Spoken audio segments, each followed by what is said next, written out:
ঠিক আছে,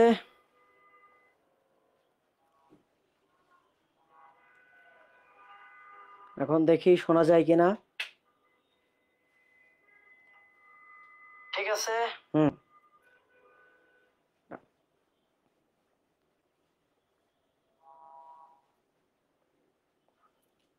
একটু শেয়ার করে দিই।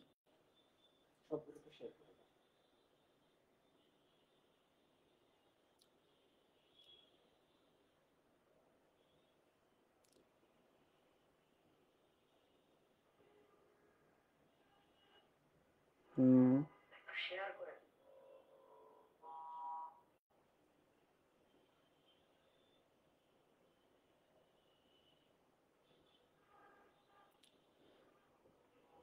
ওয়ালাইকুম আসসালাম। এখন দেখো ঠিক আছে।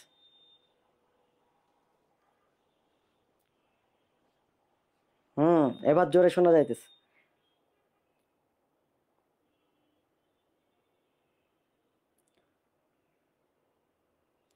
সবাই চলে আসো, আমরা কিছু কথা বলি। সবাই আসতে থাকুক।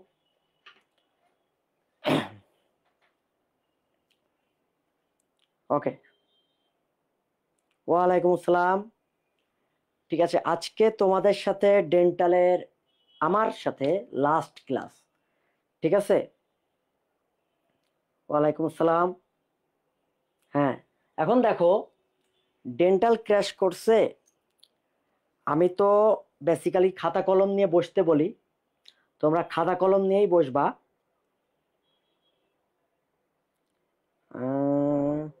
আচ্ছা, ন্যাশনাল চ্যাম্প নিয়ে আমরা মিটিং করছি, তো এগুলো ডিটেলসে জানানো হবে।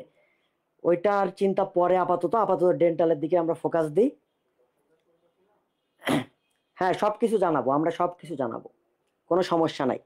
দেখো, এটা বেসিক্যালি ডেন্টাল ক্যান্ডিডেটদের জন্য, তো তো তোমরা 25 ব্যাচরাও ক্লাস করতে পারো। এই যে ডেন্টালের প্রশ্ন, তোমরা কিন্তু এগুলো সলভ করো। একজন টিচার, আদাব, একজন টিচার বা শিক্ষক তাকে ক্লাস নিতে আসার আগে অনেক প্রিপারেশন নিতে হয়। তোমরা মনে করো যে ভাইয়া, মাজেদা ম্যামের বই আছে, আজমল স্যারের বই আছে, কবির স্যারের বই আছে, সঞ্জিত কুমার গুহ স্যারের বই আছে। এই এতগুলা বই এই তোমরা স্টুডেন্টরা তো পড়ে পারবা না, তাই না? তো তোমাদেরকে যেন সবকিছু ইজিতে বোঝানো যায় বা সবকিছু বোঝানো যায়, তার জন্য কিন্তু আমাদেরও পড়াশোনা করতে হয়। ঠিক আছে? তো এই যে একটা ক্লাস রেডি করতে গেলে আমাদেরও অনেক কিছু খাটাখাটুনি করা লাগে, পরিশ্রম করা লাগে। যে ভেবো না যে আমরা চলে আসলাম ক্লাস নিয়ে চলে গেলাম, ব্যাপারটা এমন না। আর তোমরা আমার গতকালকের ক্লাসটা যদি দেখো, একটু খেয়াল করবা। আমি জানি তোমরা এই কোশ্চেন এমনিই সলভ করছো, তোমরা উত্তরগুলো জানো, আমি কিন্তু ওইগুলো পড়াই না। আমি ওই রিলেটেড তোমাকে কি কি জানতে হবে, কোনগুলো তোমার পারা উচিত, এইগুলো আমি শেখাই, তাই না? তো তোমরা একটু খাতা কলম নিয়ে বসো। তো আমরা এইগুলাই দেখবো। এটা হচ্ছে 2017 এবং 18 সালে যে প্রশ্নটা আসছিল সেটা নিয়ে আমরা আজকে সলভ করব। এর আগে আমরা 2019-20 সেশনে সলভ করছিলাম। তো ব্যাপারটা এরকম, আমি এই প্রশ্ন নিয়ে ঘাটাঘাটি করতে গিয়ে একটা জিনিস দেখলাম, দেখবা এই কোশ্চেনের সাথে অনেক টপিক রিপিট আসে। 19-20 সেশনে সলভ করাইছি, প্লাস মেডিকেল ভর্তি পরীক্ষা 20-21 সালে যে কোশ্চেনটা আসছিল ওইটার সাথে এই 17-18 সালে যেসব টপিক থেকে আসছে এগুলো কিন্তু রিপিট আছে। বুঝতে পারছো তাহলে কোশ্চেন সলভটা তোমাদের জন্য কতটা গুরুত্বপূর্ণ? কোশ্চেন হুবহু আসে নাই, প্যাটার্ন রিপিট আসছে, টপিক রিপিট আসছে।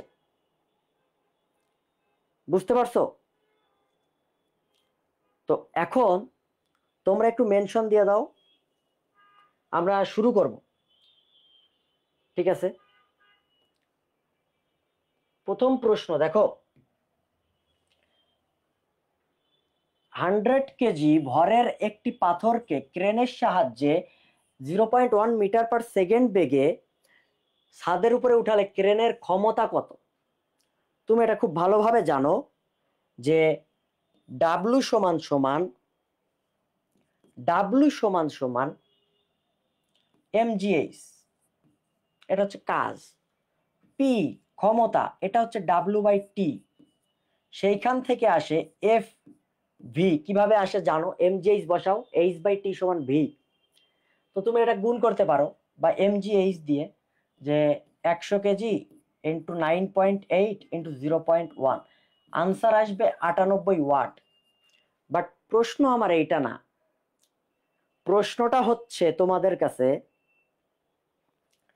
এফ মানে কি? বল। বল মানে কি? ত্বরণ আছে। ত্বরণ মানে কি? বেগ বৃদ্ধির হার না, একক সময়ে বেগ যতটা বৃদ্ধি পাইতেছে, এই ভিটা কি? এটা তো সমবেগে উঠতেছে, আমি দেখতেছি 0.1 মিটার/সেকেন্ড বেগে উঠতেছে। তুমি আমাকে বলো যে কোনো বস্তু যদি ত্বরণ থাকে সে কি সমবেগে উঠতে পারে? তাহলে এইখানকার এফটা কোনটা আর এইখানকার ভি এটা কোনটা? তোমার কাছে বেসিকটা এইখানে, এই কনসেপ্টটা বিল্ড আপ করো। তুমি যে শুধু ডেন্টালের প্রস্তুতি নিচ্ছ এমন না, এখানে অনেকে আছে, আমি জানি যে আরো অনেক জায়গায় পরীক্ষা দেবা। বোর্ড ব্লার লাগতেছে।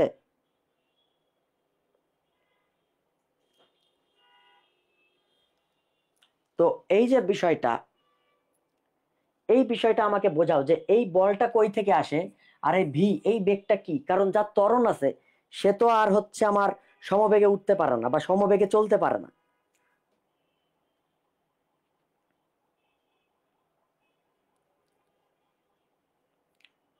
একটু জানাও।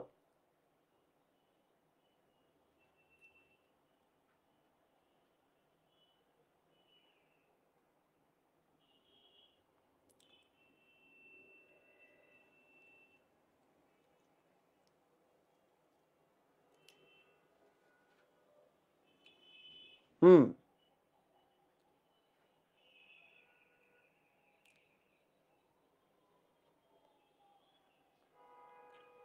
ঠিক আছে।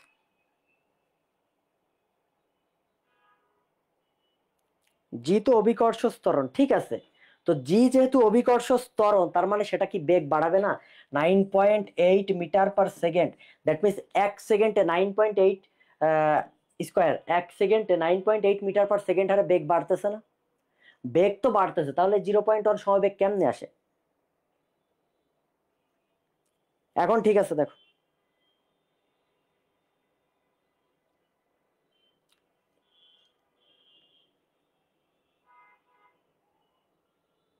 এই যে আহসান হাবিব শিশির একটা খুব ভালো উত্তর দিছে, গুড। এইটাই জিনিসটা হচ্ছে, ক্রেন, মনে করো, এটা মুছে দিই, তোমরা এটা পারো। এটা হচ্ছে সাপোজ ক্রেন, এই বস্তুটাকে তুলবে, এই বস্তুটাকে তুলবে, এই বস্তুর ভর তো তোমার নিচের দিকে কাজ করতেছে, এমজি ওজন নিচের দিকে কাজ করতেছে, উপরের দিকে তুলতে এটার একটা ফোর্স অ্যাপ্লাই করা লাগতেছে না? এই ফোর্সটা কিসের সমান? এই এমজি এর সমান না? এখন তুমি চিন্তা করো, এইটার এইটা দিয়ে তো কাটাকাটি হয়ে গেল, আমি উপরে তুলতে এইটাকে নিউট্রালাইজ করলাম, ঠিক আছে। এখন নিউটনের প্রথম সূত্র চিন্তা করো তো, কোনো বস্তুকে বাহ্যিক কোনো বল যদি প্রয়োগ করা না হয়, তাহলে স্থির বস্তু চিরকাল স্থির থাকবে এবং গতিশীল বস্তু সমবেগে, সমবেগে গতিশীল থাকতে হবে, ঠিক আছে না? তো দেখো এইখানে তো বল আর অ্যাপ্লাই করা হচ্ছে না, জিরো। দ্যাট মিনস এইটা তো গতিশীল ছিল, উপরের দিকে উঠতেছে, তাহলে এটা সমবেগে উপরে উঠবে।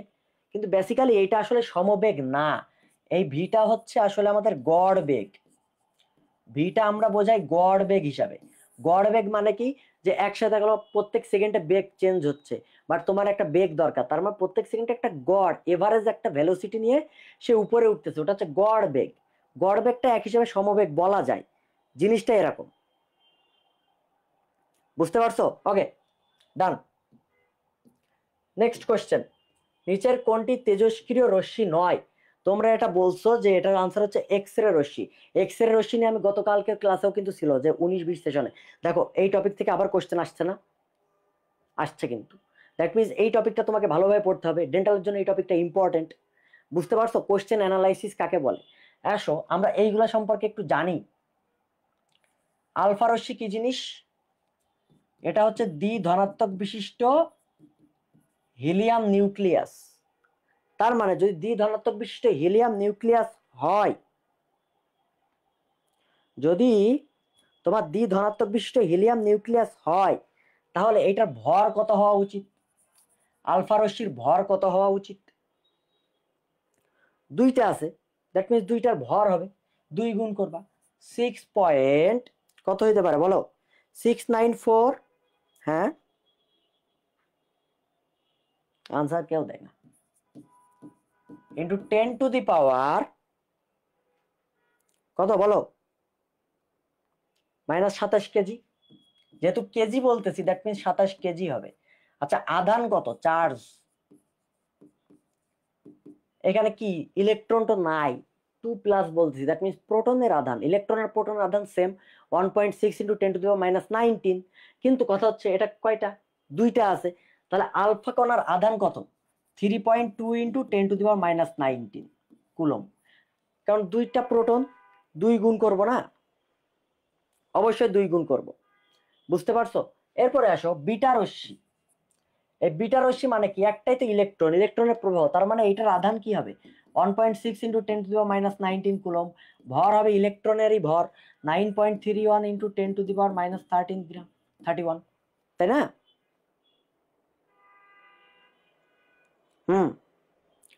এখন কথা হচ্ছে এই যে আলফা বিটা, এটা হচ্ছে গামা, আলফা বিটা গামা, তোমাকে জানতে হবে এইটা কত কতটুকু ভেদ করে চলে যাইতে পারে, এটা খুবই ইম্পর্টেন্ট। যেমন আলফা রশ্মি 2.7 থেকে 9 সেন্টিমিটার বায়ুকে ভেদ করতে পারে, কি করতে পারে, বায়ুকে ভেদ করতে পারে। বিটা রশ্মি কি করতে পারে, গুড, বিটা রশ্মি করতে পারে 1 মিলিমিটার সীসা এবং তোমার হচ্ছে 5 মিলিমিটার অ্যালুমিনিয়াম, এইটাকে ভেদ করতে পারে বিটা রশ্মি। বিটা রশ্মি কাকে কাকে ভেদ করতে পারে, 1 মিলিমিটার সীসা, 5 মিলিমিটার অ্যালুমিনিয়াম।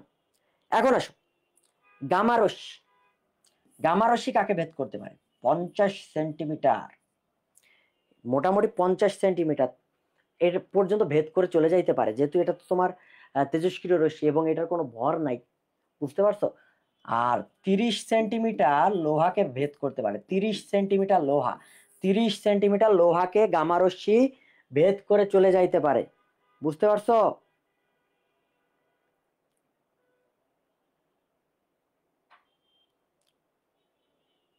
ওকে, নেক্সট। এখন আসো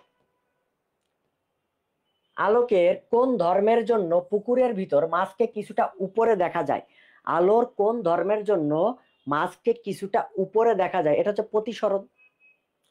প্রতিসরণের ক্ষেত্রে আমি তোমাকে বললাম, হ্যাঁ কোন চ্যাপ্টার, এটা কোনো চ্যাপ্টার না তো বাবা, এটা হচ্ছে ডেন্টাল কোশ্চেন সলভ করাইতেছি। এটা কি করাইতেছি, ডেন্টাল কোশ্চেন সলভ। আমি তোমাকে বললাম একটা মাছের তুমি প্রকৃত গভীরতা পাইলা, পুকুরের ভিতরে দেখতেছো, এটা আসলে তুমি মেপে দেখছো যে কত পাইতে পারো, 12 মিটার গভীরে আছে। পানির বললাম প্রতিসরণাঙ্ক 4/3, পানির প্রতিসরণাঙ্ক কত, 4/3 বলে দিলাম, একটা পানি না, এটা সাপোজ অন্য কোনো তরল পদার্থ, ওটা 3/4 পানির। এখন আসো আপাত গভীরতা কত, এই যে বললাম যে একটু উপরে দেখা যায়, তবে নিশ্চয়ই উপরে দেখা যাবে, তুমি আমাকে বের করে বলবা আপাত গভীরতা কত, আপাত গভীরতা কত, বলো, আনসার দাও।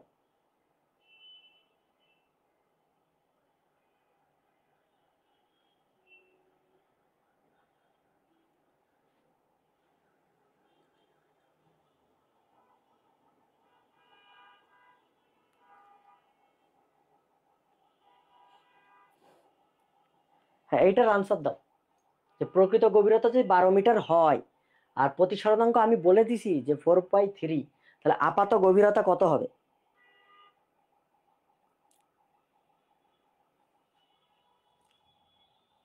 বলো।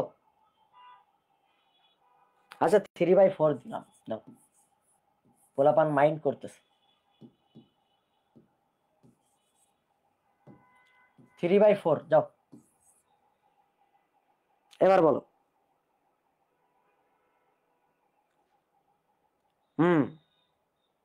4/3 দিলাম, সমস্যা নাই, 16, গুড। এখন দেখো জিনিসটা এমন যে আপাত গভীরতা সমান সমান ইটা বা প্রতিসরণাঙ্ক, আপাত গভীরতা সমান সমান ইটা বা প্রতিসরণাঙ্ক ইনটু প্রকৃত গভীরতা, এটা হচ্ছে সূত্র বা শর্টকাট, এটা হচ্ছে শর্টকাট। তাহলে এটা কত? 3/4 বলছি। প্রকৃত গভীরতা কত? 12। 4 × 4 3 × 4 12, 3 × 9 মিটার। আর যখন 4/3 ছিল ইন্টু 12, 3 × 3 4 16। বুঝতে পারছো? সূত্র হচ্ছে এইটা, শর্টকাট। ওকে, গুড। নেক্সট দেখো, একটি সেকেন্ড দোলকের কার্যকর দৈর্ঘ্য কত? এল। সেকেন্ড দোলক মানে কি? এর হচ্ছে দোলনকাল কত? 2 সেকেন্ড। সেকেন্ড দোলক মানে 1 সেকেন্ড নয়, দোলনকাল হচ্ছে 2 সেকেন্ড। আর কার্যকর দৈর্ঘ্য, এটা তো বাঙালি সব মুখস্থ, 0.993। ওকে। সরল দোলক নিয়ে কিন্তু অনেক কিছু আসে, যে লিফটের ভিতরে চলে যাচ্ছ, লিফট থেকে নিচে পড়তেছো, লিফট যে ঘুরতেছে, হ্যাঁ, অভিকর্ষ ত্বরণ, অতি ভারহীনতা, এই টাইমে দোলনকাল কত হবে, এটা কিন্তু বের করতে বলে। তোমরা, আমি জানি তোমরা এটা পারবা, এটা একটু দেখে নিও। সার্বজনীন ধ্রুবক জি, এটার মান কত? 6.67 10⁻11।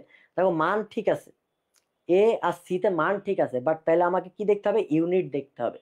ইউনিট দেখো, newton metre square kg inverse 2, এই ইউনিটটা ঠিক আছে, বাকি ইউনিট তো ভুল। ঠিক আছে, কারণ দেখো এফ সমান সমান G m1 m2 divide by D square, তাহলে জি সমান সমান কি হবে? F D square divide by m1 into m2, তারপর কেজি ইনভার্স 2 হবে আর মিটার স্কোয়ার হবে। একক বুঝতে পারছো? ইউনিট এমনি বের করতে হয়। ওকে। আণবিক গঠনের জন্য দায়ী বল কোনটি? এটা ডেন্টাল ভর্তি পরীক্ষা 19-20-এও আসছে। দেখো সেখানে প্রশ্ন ছিল যে সবচেয়ে শক্তিশালী বল কোনটি? সবল নিউক্লিয় বল ছিল। ওই টাইমে আমি পড়িয়ে দিয়েছিলাম কোনটার জন্য কোনটা বাহক কণা, বলছিলাম জিএফএমবি চাইলো। এবং আণবিক গঠন বলছিলাম তড়িৎ চুম্বক বল দায়ী। মানে এই পার্টটা তোমার নিউটনীয় বলবিদ্যাতেও আছে, প্লাস সেকেন্ড পার্টেও আছে। তো এই পার্টটা কিন্তু প্রচুর ইম্পর্টেন্ট।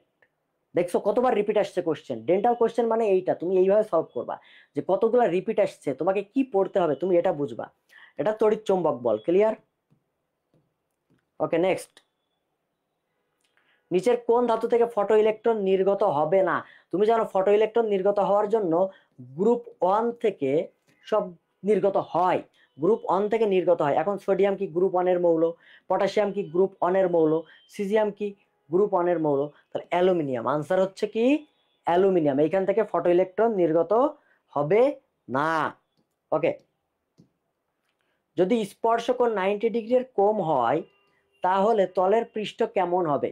এইটা আমি গতদিনও বলছিলাম 19-20 সেশনে, যে অভিক্ষেপ, অবক্ষেপ, অবতল না কি হবে, তাই না? তো এটাও তুমি পারবা আশা করি। স্পর্শকোণ হবে অবতল। ওকে, ডান।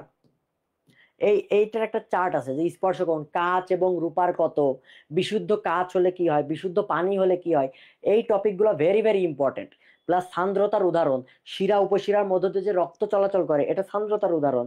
ফাউন্টেন পেন, এই ফাউন্টেন পেন, এইগুলো খুবই ইম্পর্টেন্ট। ক্লিয়ার? নেক্সট। নিচের কোনটি বিশুদ্ধ অর্ধপরিবাহীর উদাহরণ? বিশুদ্ধ অর্ধপরিবাহী কোনটা? সিলিকন। জার্মেনিয়াম আর সিলিকন, এই দুইটাই তো আছে সেমিকন্ডাক্টরে, তাই না? বিশুদ্ধ অর্ধপরিবাহী। ওই দিনও বলছিলাম যে এইখানে যদি ভেজাল মেশানো হয় সেটাকে আমরা বলি হচ্ছে ডোপিং। ভেজাল মেশানো হলে কি বলি? ডোপিং। আর যেখানে হচ্ছে যেই ভেজালটা মেশানো হয় সেটাকে বলা হয় ডোপ্যান্ট। কি বলা হয়? Dopant. P type, N type, এই জিনিসগুলো তোমাদের জানতে হবে। ইউরেনিয়ামের অর্ধায়ু কত বছর?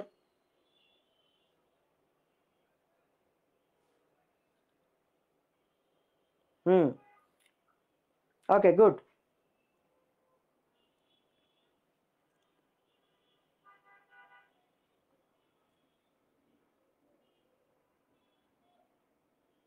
ধমনীতে ব্লাড যায়, এটা হচ্ছে তোমার সান্দ্রতারই এক্সাম্পল। কারণ ওইখানে সান্দ্রতা মানে কি, সান্দ্রতা জিনিসটা হচ্ছে তোমার যেমন ইয়া আছে না, কঠিন পদার্থের ক্ষেত্রে ঘর্ষণ যেমন, এখন পানির ক্ষেত্রে দেখবা উপরের পৃষ্ঠ আর নিচের পৃষ্ঠের যে স্রোত, এই দুইটা সবসময় আলাদা থাকে। তাহলে এদের মধ্যে একটা বাধা আছে। এই যে কিছু স্পেশাল ফিচার আছে, যে প্রবাহী পদার্থ, পদার্থকে দুইটা ভাগে ভাগ করা হয়। একটা আছে প্রবাহী পদার্থ, আর একটা হচ্ছে অপ্রবাহী। অপ্রবাহী মানে কঠিন, কঠিনগুলোর ক্ষেত্রে আমরা ঘর্ষণ বলি। প্রবাহী মানে বায়বীয় এবং তরল, যারা প্রবাহিত হইতে পারে, এদের ক্ষেত্রে বলি সান্দ্রতা। বুঝতে পারছো? ওকে, গুড। 10-এর সি, গুড, তোমরা পারো, ভেরি গুড। নেক্সট, কোন ভেক্টরের শীর্ষবিন্দু এবং পাদবিন্দু একই হলে ভেক্টরটি নিচের কোনটিকে নির্দেশ করবে? নাল ভেক্টর। নাল ভেক্টর মানে শূন্য ভেক্টর। এই নাল ভেক্টরকে আমরা কি দ্বারা প্রকাশ করি? জিরো ভেক্টর দিয়েও প্রকাশ করি, কারণ এটা শীর্ষবিন্দু এবং পাদবিন্দু একই। আবার অনেক সময় বলা হয় কোন ভেক্টরের মান আছে কিন্তু দিক নাই, কোন ভেক্টরের মান আছে কিন্তু দিক নাই, সেটা হচ্ছে নাল ভেক্টর। তোমার কাছে প্রশ্ন, একটি ভেক্টরকে, এটা অনুশীলনীর প্রশ্ন, একটি ভেক্টরকে কতটি লম্বাংশে ভাগ করা যায়? বলো, উত্তর দাও।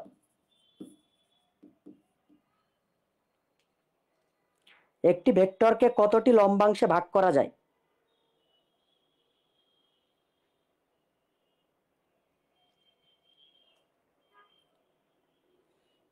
অসংখ্য আবার ডিলিট করে দেয়, অসংখ্য বলার পর আবার ডিলিট করে দেয় ভয় পাই।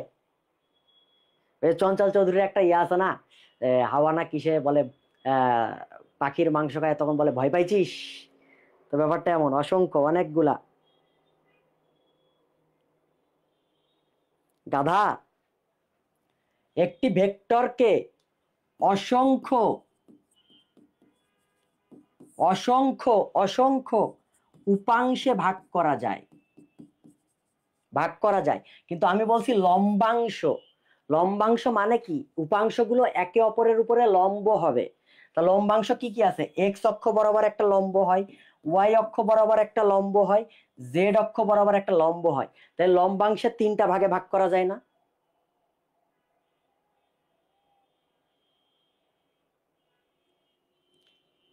যদি বলতো যে একটি ভেক্টরকে কতটি উপাংশে ভাগ করা যায়, তুমি আনসার দিতে অসংখ্য, কিন্তু আমি তো বলছি লম্বাংশ। লম্বাংশ মানে তুমি এই যে এই যে এই যে এই 3টা লম্ব ছাড়া ত্রিমাত্রিক তলে আর আঁকাইতে পারবা না। কিন্তু আমি যদি এই যে একটা ভেক্টর, এই ভেক্টরকে 1 2 3 4 অনেকগুলা অনেকগুলা উপাংশে ভাগ করতে পারি, অনেকগুলা উপাংশে ভাগ করতে, কিন্তু লম্বাংশ বলে তো 3টা।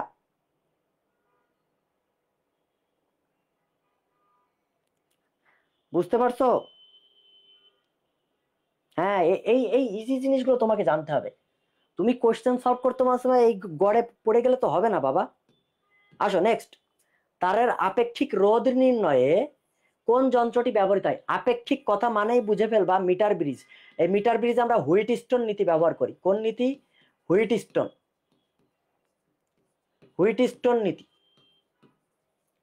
আপেক্ষিক রোধ, আপেক্ষিক তড়িৎচালক বল, ছোট মানের গুলা। পোটেনশিওমিটার তৈরি হয় বিভব পতন নীতিতে, বিভব পতন। ঠিক আছে, গ্যালভানোমিটার দিয়ে আমরা কি মাপি? যে বিদ্যুৎ আছে কিনা, বিদ্যুতের অস্তিত্ব, বিদ্যুতের অস্তিত্ব দুইটা আলাদা কথা। বিদ্যুতের অস্তিত্ব পরিমাপ করি গ্যালভানোমিটার দিয়ে, আর বিদ্যুৎ কোন দিকে প্রবাহিত হচ্ছে, কত মানে প্রবাহিত হচ্ছে, এইটা আমরা পরিমাপ করি অ্যামিটার দিয়ে। আর বিভব পার্থক্য মাপি হচ্ছে ভোল্টমিটার দিয়ে। বুঝতে পারছো? হ্যাঁ, এভাবেই কনফিডেন্টের সাথে ভুল দাগায় এসে বলবা আমি তো সব পারি। হ্যাঁ, আচ্ছা, বিদ্যুতের অস্তিত্ব মাপি গ্যালভানোমিটার দিয়ে, অ্যামিটার দিয়ে মাপি হচ্ছে আমরা কি বিদ্যুৎ কোন দিকে যাইতেছে বা কত পরিমাণে যাইতেছে, দুইটা আলাদা কথা। ওকে, নেক্সট, প্রাথমিক বর্ণনায় কোনটি? এটা কিন্তু 2019-20-এও আসছিল। দেখো সেম জিনিস, আর জিবি, রেড গ্রিন ব্লু হচ্ছে প্রাথমিক বর্ণ, তাহলে কোনটা? বেগুনি হচ্ছে প্রাথমিক বর্ণ নয়। দেখছো কোশ্চেন কিন্তু রিপিট হচ্ছে, টপিকও রিপিট হচ্ছে, তার মানে তোমাকে এই টপিকগুলো সলভ করতে হবে। ডোপ্যান্ট কি? ওই যে পড়াইতে পড়াইতে বলা হয়ে গেছে, অপরিবাহীর সাথে মিশ্রিত অপদ্রব্য। আর এই যে মিশানোটাকে, মিশানোটাকে বলা হয় ডোপিং। ঠিক আছে, পি টাইপ এন টাইপ কোনটা দিলে হয়, তিরিযোজি না পঞ্চযোজি, এই জিনিসগুলো পড়তে হবে। ওকে, 1 বছরে আলো কত দূরত্ব অতিক্রম করে? 19-20 সেশনে কি আসছিল? 1 আলোক বর্ষ সমান কত মিটার বা কিলোমিটার। এইখানে কি আসছে? ডিরেক্ট সংজ্ঞা থেকে দিছে। তাহলে দেখো টপিক কিন্তু রিপিট হচ্ছে। তুমি বলতে পারো কোশ্চেন তো রিপিট হবে না, কিন্তু না, টপিক রিপিট হবে। আবার যদি তোমার কপাল ভালো থাকে তুমি কোশ্চেনও রিপিট পেয়ে যাইতে পারো। এটা একটা মজা। ঠিক আছে, স্বকীয় আবেশ গুণাঙ্কের একক কি? এই এককগুলো তোমাকে পড়তে হবে। কি পড়তে হবে? এই এককগুলো তোমাকে পড়তে হবে। যত ধরনের একক আছে টেসলা, ওয়েবার, হার্জ, ঠিক আছে?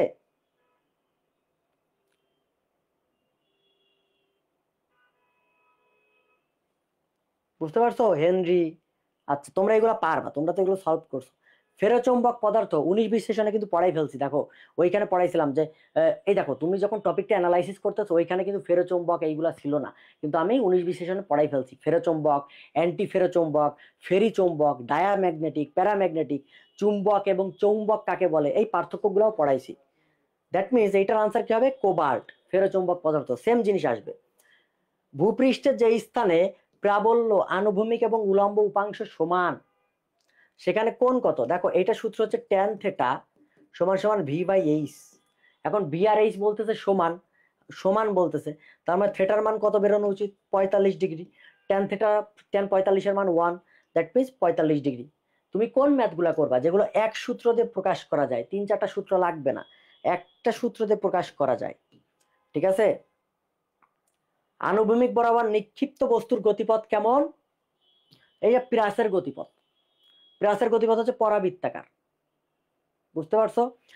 পরাবৃত্তাকার। আনসার, বেস্ট আনসার হচ্ছে পরাবৃত্তাকার।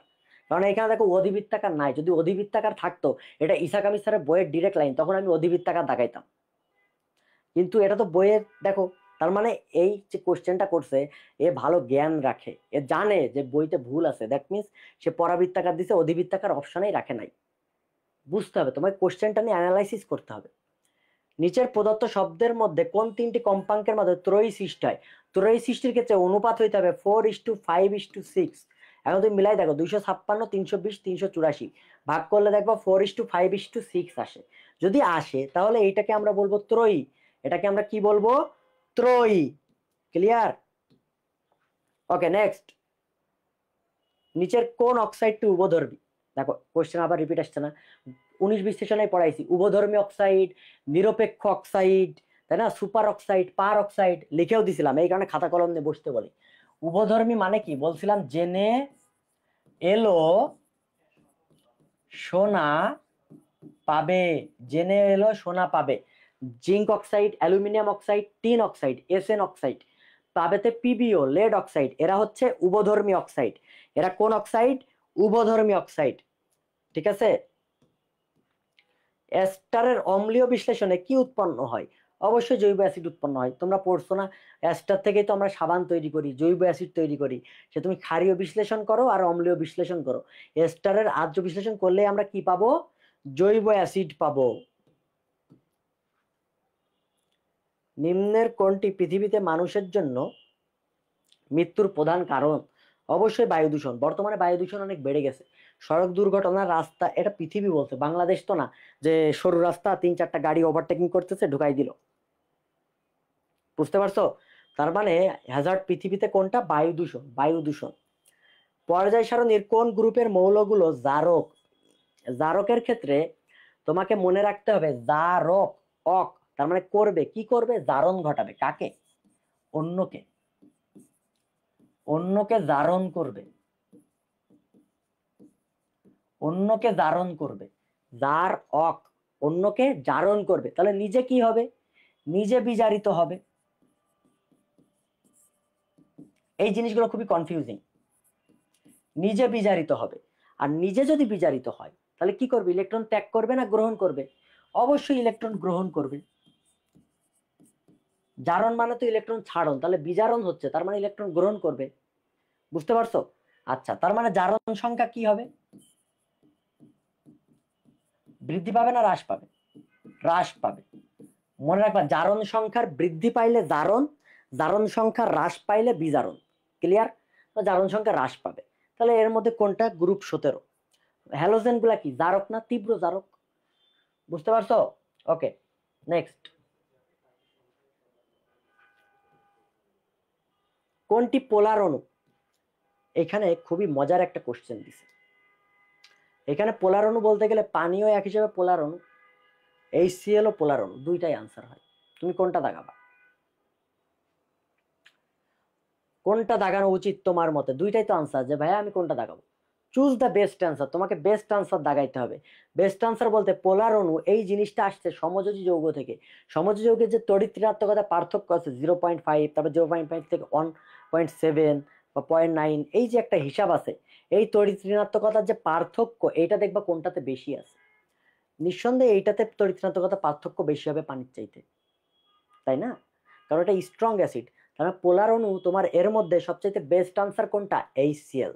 আনসার যদিও দুইটা হয়, তুমি পানি দেখাইলে আমার মনে হয় এটা আনসার নিবে না, কারণ তোমাকে বেস্ট আনসার নিতে হবে। Best answer, choose the best answer. তড়িৎ ঋণাত্মকতা পার্থক্য এইটাতে সবচেয়ে বেশি। বুঝতে পারছো? পরীক্ষার হলে একটু মাথা ঠান্ডা রাখতে হবে যে আনসার দুইটা হয়, কোনটা দাগাবো, তাহলে বেস্ট কোনটা সেটা খুঁজে বের করতে হবে। পানি বেশি পরিচিত তাই পানি দাগাবো না বাবা। পোলার চেনার উপায় হচ্ছে তোমার ইলেকট্রোনেগেটিভিটির পার্থক্য দেখতে হবে। পড়ছো না সমযোজকে 0.5 এর নিচে হলে কি হবে? যদি পার্থক্য 0.5 এর নিচে হয় তড়িৎ ঋণাত্মকতার পার্থক্য, তাহলে সেটা হবে অপোলার।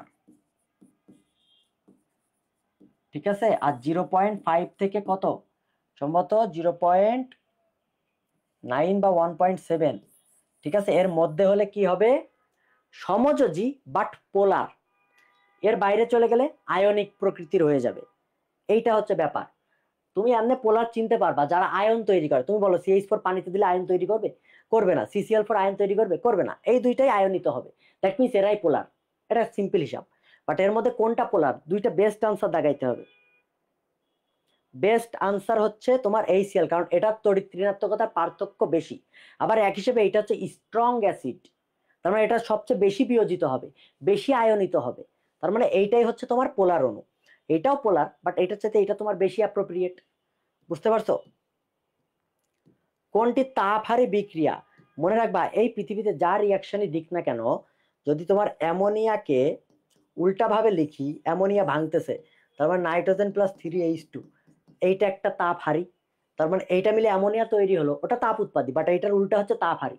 আর সকল কিছু দহন হচ্ছে তাপ উৎপাদী। দহন মানে তাপ উৎপাদী, এক্সেপ্ট নাইট্রোজেন। নাইট্রোজেন আর অক্সিজেন বিক্রিয়া করে 2NO তৈরি করলো, এটা হচ্ছে তোমার, এটা হচ্ছে কি, তাপহারী। আর কিছু কিছু নাম আছে, এই তাপহারী বিক্রিয়ার নাম হচ্ছে, মনে রাখবা, উগ্র বাপ। আসলে বাবা বাবা বলি তো, বাবা দিয়েই মনে রাখছিলাম। হ্যাঁ, উগ্র বাপ, ঊর্ধ্বপাতন, গলন, বাষ্পীভবন, আর কি পরমাণুকরণ। ঊর্ধ্বপাতন, গলন, বাষ্পীভবন, পরমাণুকরণ। এখন যদি বলে নিচের কোনটি তাপহারী নয়, এখান থেকে তিনটা দিয়ে আরেকটা দিল হচ্ছে তোমার ঘনীভবন, আরেকটা দিল হচ্ছে তোমার দহন, ওইগুলো তাপ উৎপাদী। আর তাপহারী বিক্রিয়ার মধ্যে মনে রাখবা এই দুইটা, এই দুইটা। অ্যামোনিয়া ভাঙতেছে, এটা তাপহারী, বাট অ্যামোনিয়া গঠন হচ্ছে, এটা তাপ উৎপাদী।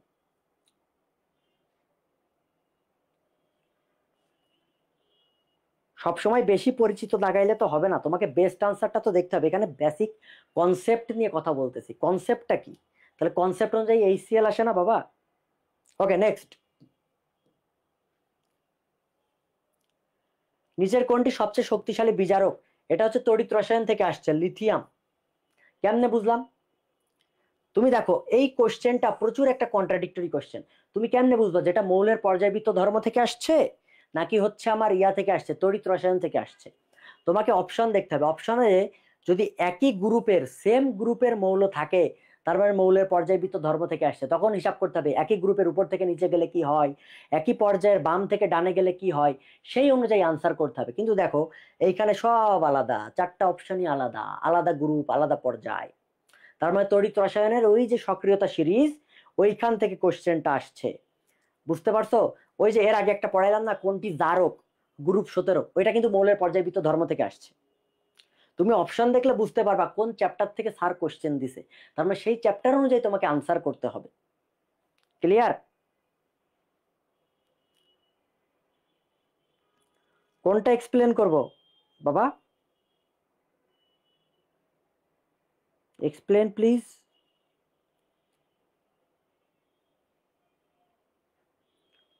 কোনটা? আচ্ছা তুমি লিখতে লাগো, আমরা আগাইতে থাকি। কাচের উপর লিখতে গেলে কোন অ্যাসিডটি ব্যবহার হয়? Hydrogen fluoride. এটা খুবই সুন্দর একটা অর্থনৈতিক রসায়ন থেকে আসছে। কাচের উপর লিখতে গেলে হাইড্রোজেন ফ্লোরাইড, ওই যে দাগ কেটে যায়, দাগ কেটে যায়, ওইটার কারণে আমরা হাইড্রোজেন ফ্লোরাইড ব্যবহার করি। বুঝতে পারছো? এই কাঁচ নিয়ে প্রচুর পড়তে হবে, যে ক্রুক্স কাঁচ, ফ্লিন্ট কাঁচ, অপটিক্যাল ফাইবারে কি ব্যবহার করি, এইগুলা কিন্তু তোমাকে পড়তে হবে। বুঝতে পারছো? রঙিন কাঁচে কি ব্যবহার করা হয়, কোন গ্যাসটির ব্যাপন ক্ষমতা বেশি। ব্যাপন ক্ষমতা কি? গ্রাহামের ব্যাপন সূত্র, r is proportional to 1/m √m। তার মানে যার আণবিক ভর কম তার ব্যাপন হার বেশি। ঠিক আছে, যার আণবিক ভর কম তার ব্যাপন হার বেশি। এখন আণবিক ভর কার কম তোমার ওটা জানারও দরকার নেই, তুমি মনে নাই কার আণবিক ভর কম। এটা কি? F2 ফ্লোরিন, এটা অক্সিজেন, এটা ক্লোরিন। তার মানে আণবিক ভর বলতে গেলে এদের সাথে 2 গুণ করতে হবে না? এটা কি? নিয়ন, এটা তো এক পরমাণু, এক পরমাণু, তাহলে ভারী কোনটা? এগুলা সবই ভারী, এইটা হালকা। আনসার নিয়ন হবে, কারণ এটার ব্যাপন ক্ষমতা বেশি। তোমার আণবিক ভর মনে নাই, দরকার নাই তো, তুমি এখানে দেখো না 2 দিয়ে গুণ করা লাগছে না। গ্যাসীয় পরমাণুগুলো কেমন থাকে? দ্বিপরমাণু। গ্যাসীয় পরমাণু থাকে দ্বিপরমাণু। নিষ্ক্রিয় গ্যাসগুলো একক হিসেবে থাকে, যেমন নিয়ন এইভাবে থাকে। সালফার থাকে S8 হিসাবে। সালফার কি হিসাবে থাকে? S8 হিসাবে। ফসফরাস কি হিসাবে থাকে? P4 হিসাবে। ঠিক আছে, এইগুলা খাতায় লিখে ফেলবা। ওকে, নেক্সট। নিচের কোন ধাতুটির বিষক্রিয়ায় অস্টিওপোরোসিস হয়? অস্টিওপোরোসিস মানে হাড্ডিতে সমস্যা হয়। এটা হচ্ছে ক্যাডমিয়াম। ওই যে বোনের ক্যালসিয়াম, ক্যালসিয়ামকে রিপ্লেস করে কে? ক্যাডমিয়াম। তোমরা কি জানো বোন বাফার কাকে বলে? যদি বলে বোন বাফার, বাফার তো পড়ছো, যারা হচ্ছে পিএইচ নিয়ন্ত্রণ করতে পারে, এটা হচ্ছে বাফার। আমাদের অস্থিতেও বাফার আছে। সেই বোন বাফার কে? Calcium hydroxy apatite. Calcium hydroxy apatite মানে ফসফেট, যেটা আর কি অ্যাপাটাইট হিসেবে থাকে। ক্যালসিয়াম আর ফসফেট মিলে অস্থিতে বাফার হিসেবে কাজ করে। বুঝতে পারছো? এটাকে আমরা বলি বোন বাফার। এই ক্যালসিয়ামকে রিপ্লেস করে দেয় ক্যাডমিয়াম। যে ক্যাডমিয়াম যখন ঢুকে যায়, ক্যালসিয়াম আর থাকে না, তখন অস্থি ক্ষয় হয়। এটাকে আমরা অস্টিওপোরোসিস বলি। ক্লিয়ার?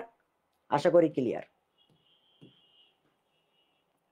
নিচের কোন যৌগটি সিলভার দর্পণ প্রদর্শন করে? তুমি জানো সিলভার দর্পণ প্রদর্শন বলতে এটা অ্যালডিহাইড আর কিটোন, এইটা নিয়ে কাজ হবে। এর মধ্যে কে দিবে? অ্যালডিহাইড দিবে। অ্যালডিহাইড কই? এই যে প্রোপানল। অ্যালডিহাইড এই বিক্রিয়াটা দিবে, তাই না? ক্লিয়ার। লিপস্টিকের ময়শ্চারাইজার রূপে কি ব্যবহার করা হয়? এই যে আমাদের যে কর্মমুখী রসায়ন, এইখানে সবার আগে তুমি পড়বা ভিটামিন, ভিটামিনগুলোর বাণিজ্যিক নাম পড়বা। তারপরে অ্যান্টিঅক্সিডেন্ট কোনগুলো কাজ করে। তুমি আমাকে বলো, তোমাকে একটা ইয়া দিই, রেটিনল, বিটা ক্যারোটিন, টকোফেরল, টকোফেরল, আর হচ্ছে কি অ্যাসকর্বিক অ্যাসিড। Ascorbic acid. দেখো, এই দুইটা হচ্ছে ভিটামিন এর হচ্ছে বাণিজ্যিক নাম বা হচ্ছে সাইন্টিফিক নাম। টকোফেরল হচ্ছে ভিটামিন ই, সি হচ্ছে অ্যাসকর্বিক অ্যাসিড। ঠিক আছে, অপশন দিলাম কোনোটি নয়। এর মধ্যে কোনটি অ্যান্টিঅক্সিডেন্ট নয়? তুমি যদি এটা বৈজ্ঞানিক নামগুলো না জানতা, বাণিজ্যিক নাম না জানতা, তাহলে তো পারতা না। তাহলে আনসার কি হবে? কোনটি অ্যান্টিঅক্সিডেন্ট হিসেবে কাজ করে না? কোনটা বলো? বাবা, এইগুলোর আনসার তো তুমি জানো, তুমি নিজেও সলভ করো, আমি তো জানি। তোমরা একজন ডেন্টাল ক্যান্ডিডেট, মেডিকেল পরীক্ষা দিছো, সামনে আরো পরীক্ষা আছে, তোমরা তো জানো কোশ্চেন ব্যাংক পড়তে হয়, এবং কোশ্চেন ব্যাংক কেমনে পড়তে হয় আমি এইটাই শিখাই। আমি তো এত কিছু শিখাবো না বাবা। এটার আনসার দাও, এইটার আনসার দাও। তুমি বেসিক কনসেপ্টটা বিল্ড আপ করার চেষ্টা করো। লিপস্টিকের ময়শ্চারাইজার হিসেবে ইথিলিন অ্যালকোহল ব্যবহার করা হয়, এটা তুমি জানো। এখানে কোনটার প্রধান উপাদান কি? তারপর হেনা, মেহেদি, ট্যালকম পাউডার, ট্যালকের সংকেত কি, কোনটাতে কি ব্যবহার করা হয়, অ্যান্টিঅক্সিডেন্ট কোনটা, সবই পড়বা। এগুলো তো ইম্পর্টেন্ট, কিন্তু তুমি আমার এইটার আনসার দাও। রেটিনল, মুশফিকা নাজনীন জিজ্ঞেস করতেছো। Preeti ascorbic acid, retinol, good, retinol. কারণ ভিটামিন এর মধ্যে এই রেটিনল কোনো অ্যান্টিঅক্সিডেন্ট হিসেবে আমরা কাজ করে না। বিটা ক্যারোটিন উদ্ভিদ থেকে পায়, গাজরে পায়। এই বিটা ক্যারোটিন আমাদের অ্যান্টিঅক্সিডেন্ট হিসেবে কাজ করে। আর ভিটামিন সি, ভিটামিন ই এরাও তো অ্যান্টিঅক্সিডেন্ট হিসেবে কাজ করে। বাট ভিটামিন এর মধ্যে রেটিনলটা আমাদের অ্যান্টিঅক্সিডেন্ট হিসেবে কাজ করে না। গুড, তোমাদের বেসিক অনেক ভালো। গ্যাস ইলেকট্রোডে কোন ধাতু যুগল ব্যবহার করা হয়? প্লাটিনাম আর অরাম। তারপর ওই যে জারক বিজারক ইলেকট্রোড অর্ধকোষকে, হ্যাঁ, Fe2+ আর Sn2+ এর একটা আছে। ক্যালোমেল তড়িৎদ্বার কি? এইগুলো তোমরা পড়ে ফেলবা। ওকে, নেক্সট। শরীরের ব্যথা বেদনা উপশমে কি ব্যবহার করা হয়? অবশ্যই আইআর রশ্মি। এখন জৈব যৌগের কার্যকরীমূলক শনাক্তকরণে কোনটা ব্যবহার করা হয়? কোন আইআর রশ্মি? Middle IR. আইআর রশ্মি আবার তিনটা ভাগে ভাগ করা যায়, far IR, near IR, middle IR. এই জৈব যৌগের কার্যকরীমূলক শনাক্তকরণে আমরা ব্যবহার করি হচ্ছে মিডিল আইআর। এবং এই মিডিল আইআরের আরেকটা নাম আছে, সেটা হচ্ছে বডি আইআর। কি IR? Body IR. Body IR. কারণ কি? আমাদের দেহ থেকে এটা হয়, দেহ থেকে বের হইতে পারে। ঠিক আছে, এটা হচ্ছে বডি আইআর বলি। ওকে, নেক্সট। তার মানে আইআর রশ্মি সম্পর্কে তোমাকে জানতে হবে, কোন রশ্মি কোথায় ব্যবহার করা হয় সেটা তোমাকে জানতে হবে। এই টপিকটা ইম্পর্টেন্ট, তাই না? একদিন প্রশ্ন আসছিল যে মাইক্রোওয়েভে কোনটা ব্যবহার করা হয়, রাডার না কোনটাতে, কোন যন্ত্র ব্যবহার করা হয়, কোন তো রশ্মি, এইগুলো তোমাকে পড়তে হবে। বাহ্যিক উচ্চ চাপের প্রভাবে পাত্রের সরু ছিদ্রপথে গ্যাস সজোরে একমুখী বের হওয়ার প্রক্রিয়াকে কি বলে? এটা তুমি পড়ছো নিঃসরণ, তাই না? এখন বাবা যে ভাইয়া আমি বইতে নিঃসরণ পড়ছি, এখানে কিছুই পাই নাই, কারণ কি? তুমি তো জানো না নিঃসরণের আরেক নাম হচ্ছে অনুব্যাপন। নিঃসরণের আরেক নাম হচ্ছে অনুব্যাপন। এই ব্যাপন না, 35-এর এ না বাবা। নিঃসরণের আর এক নাম হচ্ছে অনুব্যাপন। সরু ছিদ্রপথে একমুখী বের হচ্ছে, এত উচ্চ ঘনত্ব নিম্ন ঘনত্ব স্বতঃস্ফূর্ত ভাবে যাচ্ছে না। স্বতঃস্ফূর্ত ভাবে যাচ্ছে যে তুমি ব্যাপন বলবা না। আবার এ বলে তট, জঘন্য। অনুব্যাপন, নিঃসরণের আর এক নাম হচ্ছে অনুব্যাপন। বুঝতে পারছো? এটা হচ্ছে ডাইরেক্ট ডেফিনেশন। নিচের কোনটি পানিতে দ্রবণীয়? এই যে পানিতে দ্রবণীয়, এই টপিকটা খুবই খুবই ইম্পর্টেন্ট। দেখো AgCl সাদা অধক্ষেপ দেয়, তারপর যত ধরনের কার্বনেট সালফেট আছে গ্রুপ 2 এর, এইগুলা হচ্ছে অধক্ষেপ দেয়, তার মানে এরা অদ্রবণীয়। অ্যামোনিয়ামের সকল লবণ পানিতে দ্রবণীয়। গ্রুপ 1 এর, গ্রুপ 1 তার মানে সোডিয়াম পটাশিয়াম, এদের লবণগুলা পানিতে দ্রবণীয়, পানিতে দ্রবণীয়। এক্সেপ্ট সোডিয়ামের একটা বদমাইশ আছে, একটা ভন্ড আছে, এই ভন্ডটা পানিতে অদ্রবণীয়। সেটা কি? সোডিয়াম পাইরো অ্যান্টিমোনেট। পাইরো অ্যান্টিমোনেট। ওই যে সোডিয়ামের শনাক্তকরণ পরীক্ষা পড়ছো না? কারণ কি? সোডিয়ামের ভিতরে আমরা পটাশিয়াম পাইরো অ্যান্টিমোনেট যোগ করি, যোগ করার পরে কি হয়? সাদা অধক্ষেপ পড়ে। অধক্ষেপ পড়ার কারণ কি? ওটা অদ্রবণীয় বলেই তো অধক্ষেপ পড়ে, তাই না? এই কারণে তো আমরা সোডিয়ামটাকে শনাক্ত করতে পারি। কি তৈরি হয়? এই সোডিয়াম পাইরো অ্যান্টিমোনেট তৈরি হয়। এই ব্যাটাটাই হচ্ছে আমাদের ভন্ড। ওই যে বলে না চিরকুমার সঙ্গে থেকে সভাপতি সবার আগে বিয়ে করে, ব্যাপারটা এরকম। গ্রুপ 1 এর মধ্যে সবাই সোডিয়ামের সকল লবণ পানিতে দ্রবণীয়, শুধুমাত্র একটা এই সোডিয়াম পাইরো অ্যান্টিমোনেট পানিতে অদ্রবণীয়। অ্যামোনিয়ামের কার্বনেট পানিতে দ্রবণীয়, মানে অ্যামোনিয়ামের সকল লবণ পানিতে দ্রবণীয়। আর গ্রুপ 1 এর সকল লবণ পানিতে দ্রবণীয় এক্সেপ্ট সোডিয়াম পাইরো অ্যান্টিমোনেট। বুঝতে পারছো? আর এগুলো তো তুমি জানো অধক্ষেপ পড়ে, যাদের অধক্ষেপ পড়ে তারাই অদ্রবণীয়। ওকে, নেক্সট। মানব রক্তে কোন বাফার দ্রবণটি বিদ্যমান? বাবা আমি বাফার চিনি না। খুবই ভালো কথা, তুমি বাফার চিনো না। বাফার চেনার শর্ত আছে। যদি অম্লীয় বাফার হয়, লিখো, অম্লীয় বাফার হয়, আজকে আমি সতর্কই করছিলাম ক্লাস বেশি হবে, তাহলে অম্লীয় বাফারের ক্ষেত্রে তোমার দুর্বল অ্যাসিড হইতে হবে, প্লাস প্লাস সবল ক্ষার থাকতে হবে। এই সবল ক্ষার দুর্বল অ্যাসিডের সাথে বিক্রিয়া করে একটা কনজুগেট লবণ তৈরি করবে। ঠিক আছে, তার মানে এইটা বেশি থাকতে হবে। তুমি মোল বলো, মোলার বলো বা আয়তন বলো, দুর্বল অ্যাসিডটা পরিমাণে বেশি থাকতে হবে, সবল ক্ষার কম থাকতে হবে, তখন কনজুগেট লবণ তৈরি হবে। যদি ক্ষারীয় হয়,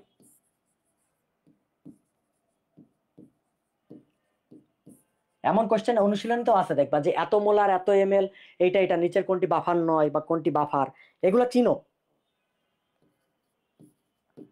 তাহলে দুর্বল ক্ষার হবে প্লাস সবল অ্যাসিড হবে, এইটা থাকতে হবে বেশি পরিমাণে। দুর্বল ক্ষারটা বেশি পরিমাণে থাকতে হবে। এখন কনজুগেট মানে অনুবন্ধী অ্যাসিড আর ক্ষার, তুমি পরিবেশ রসায়ন চ্যাপ্টারটা খুলে শেষের দিকে ব্রোনস্টেড লাউরি মতবাদ আছে, অনুবন্ধী অ্যাসিড কাকে বলে, অনুবন্ধী ক্ষার কাকে বলে, এটা একটু পড়ে ফেলবা। এখন দেখো রক্তে বাফার কি কি থাকে, বাইকার্বনেট বাফার থাকে, ফসফেট বাফার থাকে, হিমোগ্লোবিন বাফার থাকে, প্রোটিন বাফার থাকে, রাইট? ঠিক আছে, এটা তো ফসফেট বাফার, এটা হচ্ছে বাইকার্বনেট বাফার। কেমনে বুঝবো কোনটা থাকে রক্তে? আবার অনুবন্ধী বলছি, অনুবন্ধী মানে হচ্ছে এদের ভেতরে একটা মাত্র প্রোটনের ডিফারেন্স থাকতে হবে। কয়টা প্রোটন? একটা প্রোটন। কয়টা প্রোটন? একটা প্রোটন। এখন দেখো সোডিয়াম বাইকার্বনেট একটা হাইড্রোজেন আছে, কার্বনিক অ্যাসিড দুইটা হাইড্রোজেন আছে, ডিফারেন্স কত? একটা। তার মানে এটা বাফার হবে, কারণ এ এর অনুবন্ধী, ঠিক কিনা? অবশ্যই, এইটা আনসার। কিন্তু দেখো এইখানে একটা হাইড্রোজেন, এখানে তিনটা, একটা হাইড্রোজেনের কি ডিফারেন্স আছে? না। তার মানে এটা অনুবন্ধী হবে না, তার মানে এটা বাফার হওয়ার প্রশ্নই ওঠে না। বাফার হইতে পারে বাট অনুবন্ধিত না, বাফারে অনুবন্ধী হইতে হয়। ক্লিয়ার? ওকে, নেক্সট। নিচের কোনটি প্রভাবক বিষ? আনসার করে ফেলছো তোমরা, আর্সেনিক। প্রভাবক সহায়ক, তার মানে প্রভাবকের ওই পার্টটা তোমাকে পড়তে হবে, যে সমসত্ব প্রভাবন, অসমসত্ব প্রভাবন। অসমসত্ব প্রভাবন হয় কিসের মাধ্যমে? অধিশোষণের মাধ্যমে। যা মুখ দিয়ে বলবো লিখে ফেলবা। অসমসত্ব প্রভাবন হয় কিসের মাধ্যমে? অধিশোষণ। সমসত্ব হয় কিসের মাধ্যমে? অন্তর্বর্তীকালীন যৌগ গঠনের মাধ্যমে।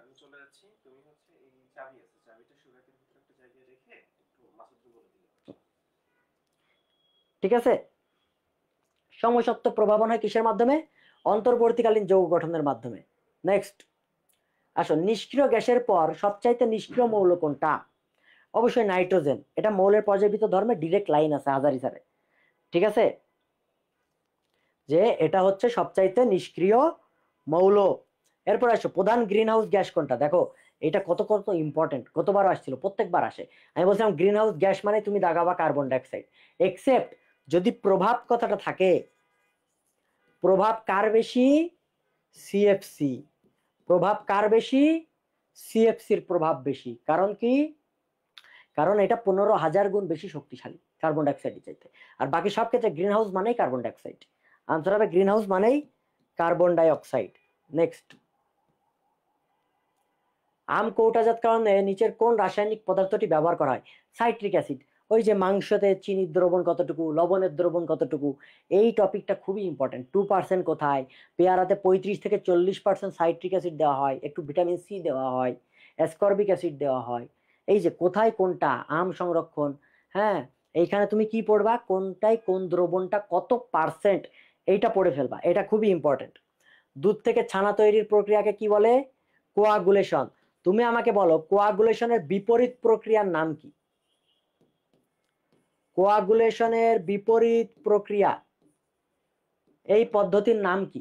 এইখানে চার্জের একটা ব্যাপার আছে, অ্যালুমিনিয়াম 3+, এটার কোয়াগুলেশন ক্ষমতা বেশি, কোনটার কোয়াগুলেশন ক্ষমতা কম, এটা পড়তে হবে। দুধ থেকে ছানাতে কার কোয়াগুলেশন হচ্ছে বিপরীত প্রক্রিয়া কোনটি? কোয়াগুলেশনের বিপরীত প্রক্রিয়া কোনটি?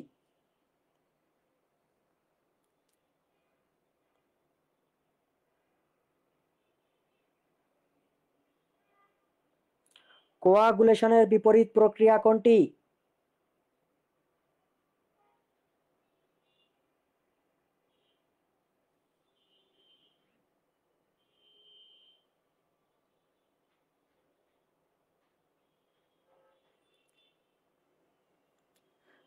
কোয়াগুলেশনের বিপরীত প্রক্রিয়া কোনটি বলো? অ্যান্টিকোয়াগুলেশন। মনে নাই? অ্যান্টিকোয়াগুলেশন, খুবই সুন্দর, খুবই সুন্দর। Peptization.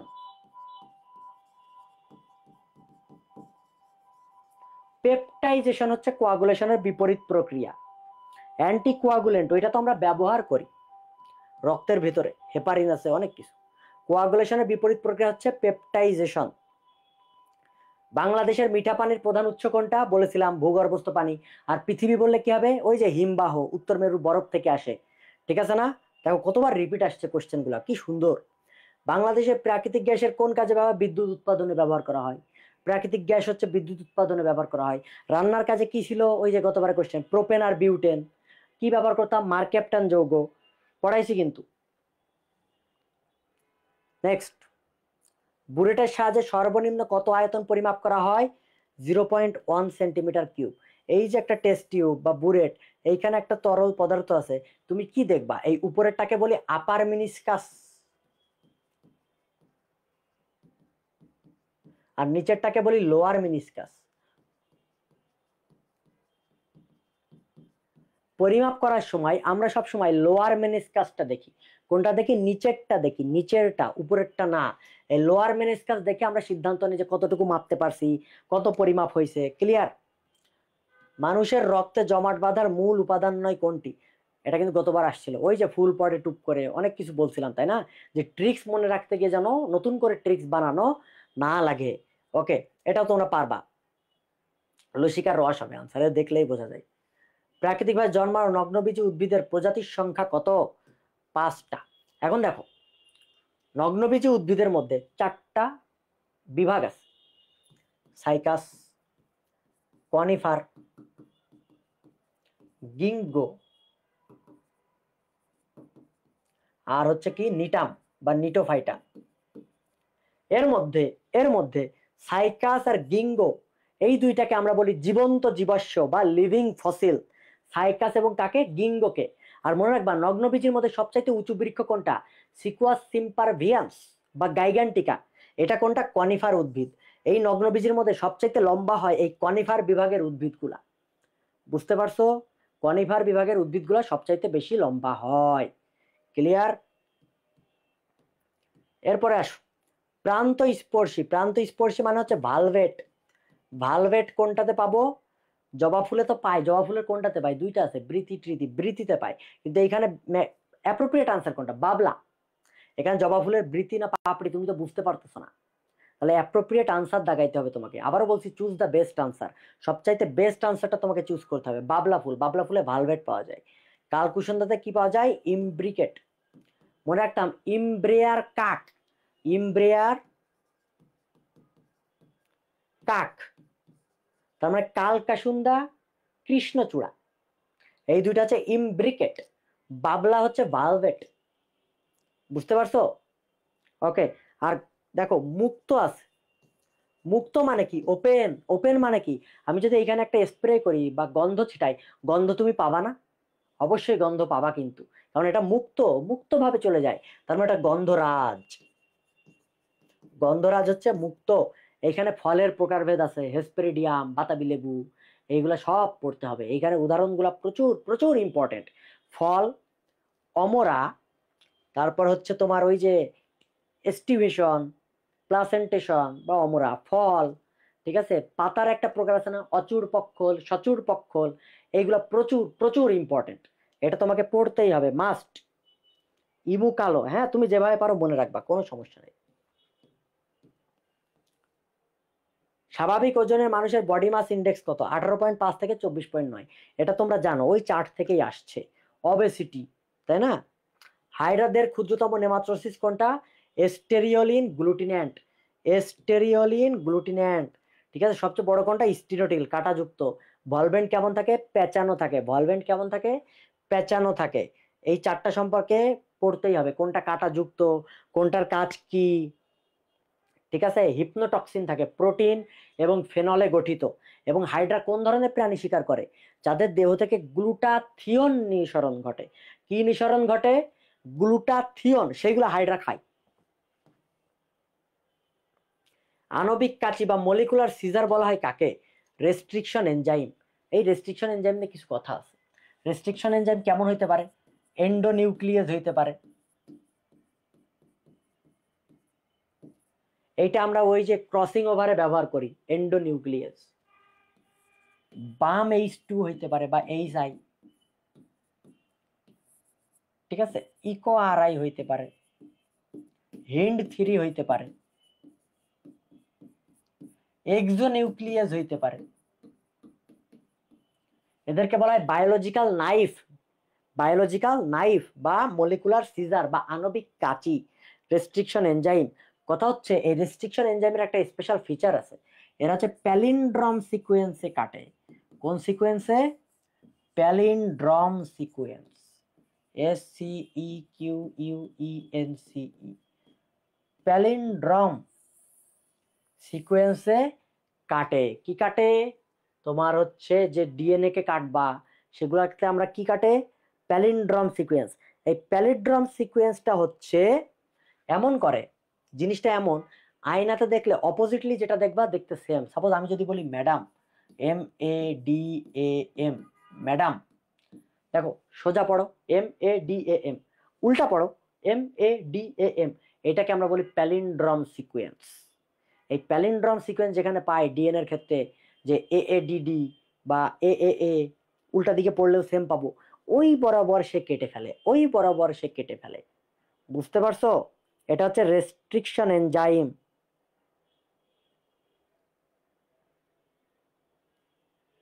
Clear?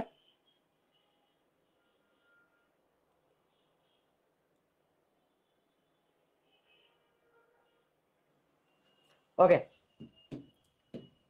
Next, intercalated disk কোন ধরনের পেশির উদাহরণ? হৃদপেশি। এই যে ইন্টারক্যালাটেড ডিস্ক থাকার কারণে কি হয় আমি বলি, জিনিসটা একটু বুঝো। এটা হচ্ছে আমার শাখা প্রশাখা যুক্ত কি ঐচ্ছিক পেশি, আর মাকু আকৃতির কোনটা? এটা হচ্ছে অনৈচ্ছিক পেশি, আর এইটা হচ্ছে হৃদপেশি। এইখানে সাপোজ ইন্টারক্যালাটেড ডিস্ক আছে, এই ইন্টারক্যালাটেড ডিস্ক থাকার কারণে হৃদপেশি অনেকগুলা থাকলেও ওটা একটা সিঙ্গেল একটা পেশি হিসেবে কাজ করে। তুমি দেখতে পাচ্ছ শাখা প্রশাখা, বাট ওটা সংকোচন প্রসারণ সংকোচন প্রসারণ, দেখতে মনে হবে একটা পেশির নেই, একটা পেশি। এই কারণে হৃদপেশিকে হার্ট মাসেল বা কার্ডিয়াক মাসেলকে বলা হয় কি জানো? ফাংশনাল সিনসাইটিয়াম,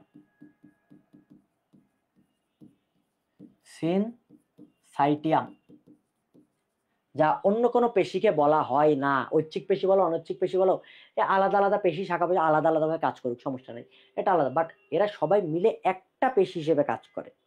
এই কারণে হৃদপেশির অপর নাম কি? ফাংশনাল সিনসাইটিয়াম। এটা আজমল স্যারে না থাকলেও অন্য জায়গায় আছে, অন্য রাইটার বইতে আছে, ফাংশনাল সিনসাইটিয়াম। ঠিক আছে? কি কারণে? আমাদের ইন্টারক্যালাটেড ডিস্ক থাকার কারণে। নেক্সট, মোলার দাঁতের কাজ কি? তুমি জানো এগুলো কি হচ্ছে? কর্তন দাঁত, ছেদন দাঁত, পেষণ দাঁত, ICPM, এটাকে দন্ত সংকেত বলে। ঠিক আছে? এই জিনিসগুলো তোমাদের পড়তে হবে। নেক্সট, সংক্রামক ডায়রিয়ার জন্য অনুজীব কোনটা? রোটাভাইরাস। সংক্রামক ডায়রিয়া ঘটায় রোটাভাইরাস। ক্লিয়ার? এটা খুবই ইম্পর্টেন্ট। ঠিক আছে? রোটাভাইরাস কিন্তু সংক্রামক ডায়রিয়া ঘটায়। আরো অনেকে ডায়রিয়া ঘটায়, যেমন হচ্ছে সালমোনেলা।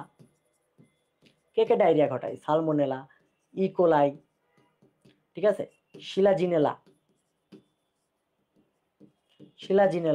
এরা হচ্ছে তোমার ডায়রিয়া ঘটাইতে পারে। এর মধ্যে রোটা ভাইরাসটা সংক্রামক ডায়রিয়া ঘটায় এবং সবচেয়ে বেশি দায়ী। ঠিক আছে? নেক্সট, একজন পূর্ণবয়স্ক শ্বাসক্রিয়া কতবার সম্পাদন করে? তোমরা জানো 14 থেকে 18 বার, এগুলা পড়ানোর কোনো কাজ নাই। মিওসিস কোষ বিভাজনের কোন উপপর্যায়ে কায়াজমা তৈরি হয়? যেখানে কায়াজমা তৈরি হয় সেখানেই প্যাকাইটিন তৈরি হয়, বা হচ্ছে তোমার ক্রসিং ওভার হয়। কোনটা? প্যাকাইটিন। লেপ্টোটিনে কি হয়? পোলারাইজড বিন্যাস ঘটে, পোলারাইজড বিন্যাস ঘটে, বা বুকে তৈরি হয়, বুকে ফুলের মতো দেখা যায়, ফুলের তোড়ার মতো বুকে ঘটে। ঠিক আছে? ডায়াকাইনেসিসে কি ঘটে? প্রান্তীয়করণ ঘটে, তাই না? ডিপ্লোটিনে কি ঘটে? লুপ ঘটে। তুমি বলো, এই লুপিংটা ঘটে, লুপ তৈরি হয় কিসের মধ্যে? কায়াজমার মধ্যে না?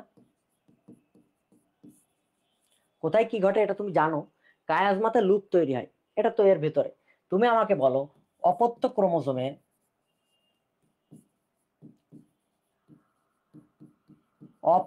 ক্রোমোজোমে লুপ তৈরি হয়, অপত্য ক্রোমোজোমেও কিন্তু একটা লুপ তৈরি হয়। এটা কখন তৈরি হয়? এই অপত্য ক্রোমোজোমে লুপ কখন তৈরি হয়? আজকের ক্লাসটা প্রচুর ইম্পর্টেন্ট, এই কারণে আমি ভাবছিলাম যে আজকে ক্লাস নিব না, কিন্তু তারপরেও দেখলাম অনেক জিনিস জানানোর আছে, যে তোমরা আসলে বুঝো কিনা। যে দেখো অনেক কোশ্চেন রিপিট আসতেছে, কতবার রিপিট হয় টপিকগুলা, এটাই জানানোর জন্য আসছি। অপত্য ক্রোমোজোমে লুপ তৈরি হয় কখন? বলো। মিওসিসেই ঘটে, এটা মায়োসিসেই ঘটে। এখন মায়োসিসের কোথায় ঘটে? অপত্য ক্রোমোজোমে লুপ তৈরি হয়।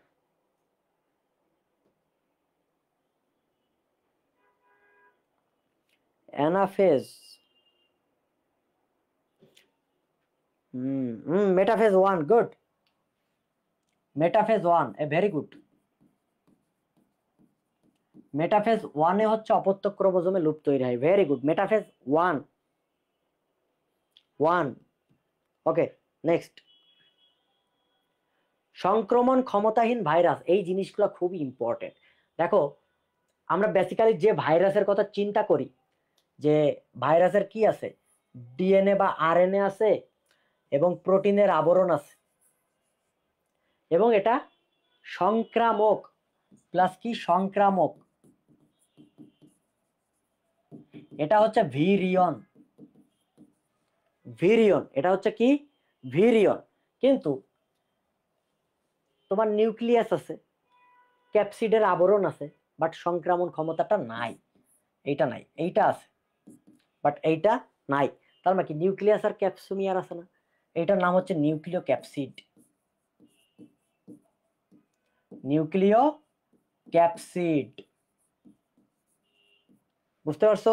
এখন দেখো, ভিরিয়ন যেখানে তুমি অয়েড পাবা, অয়েড, বাবারা অয়েড শব্দের অর্থ হচ্ছে লাইক বা মতো, মতো। নিউক্লিওয়েড, নিউক্লিয়াসের মতো। কল অয়েড, কলয়েড, কল হচ্ছে তোমার ওই যে কাদামাটি টাইপের যেগুলো আছে, ওদের মতো আঠালো টাইপের, ঠিক আছে, একটু কণাগুলো আকারে বড়। ক্রিস্টালয়েড, ক্রিস্টালের মতো।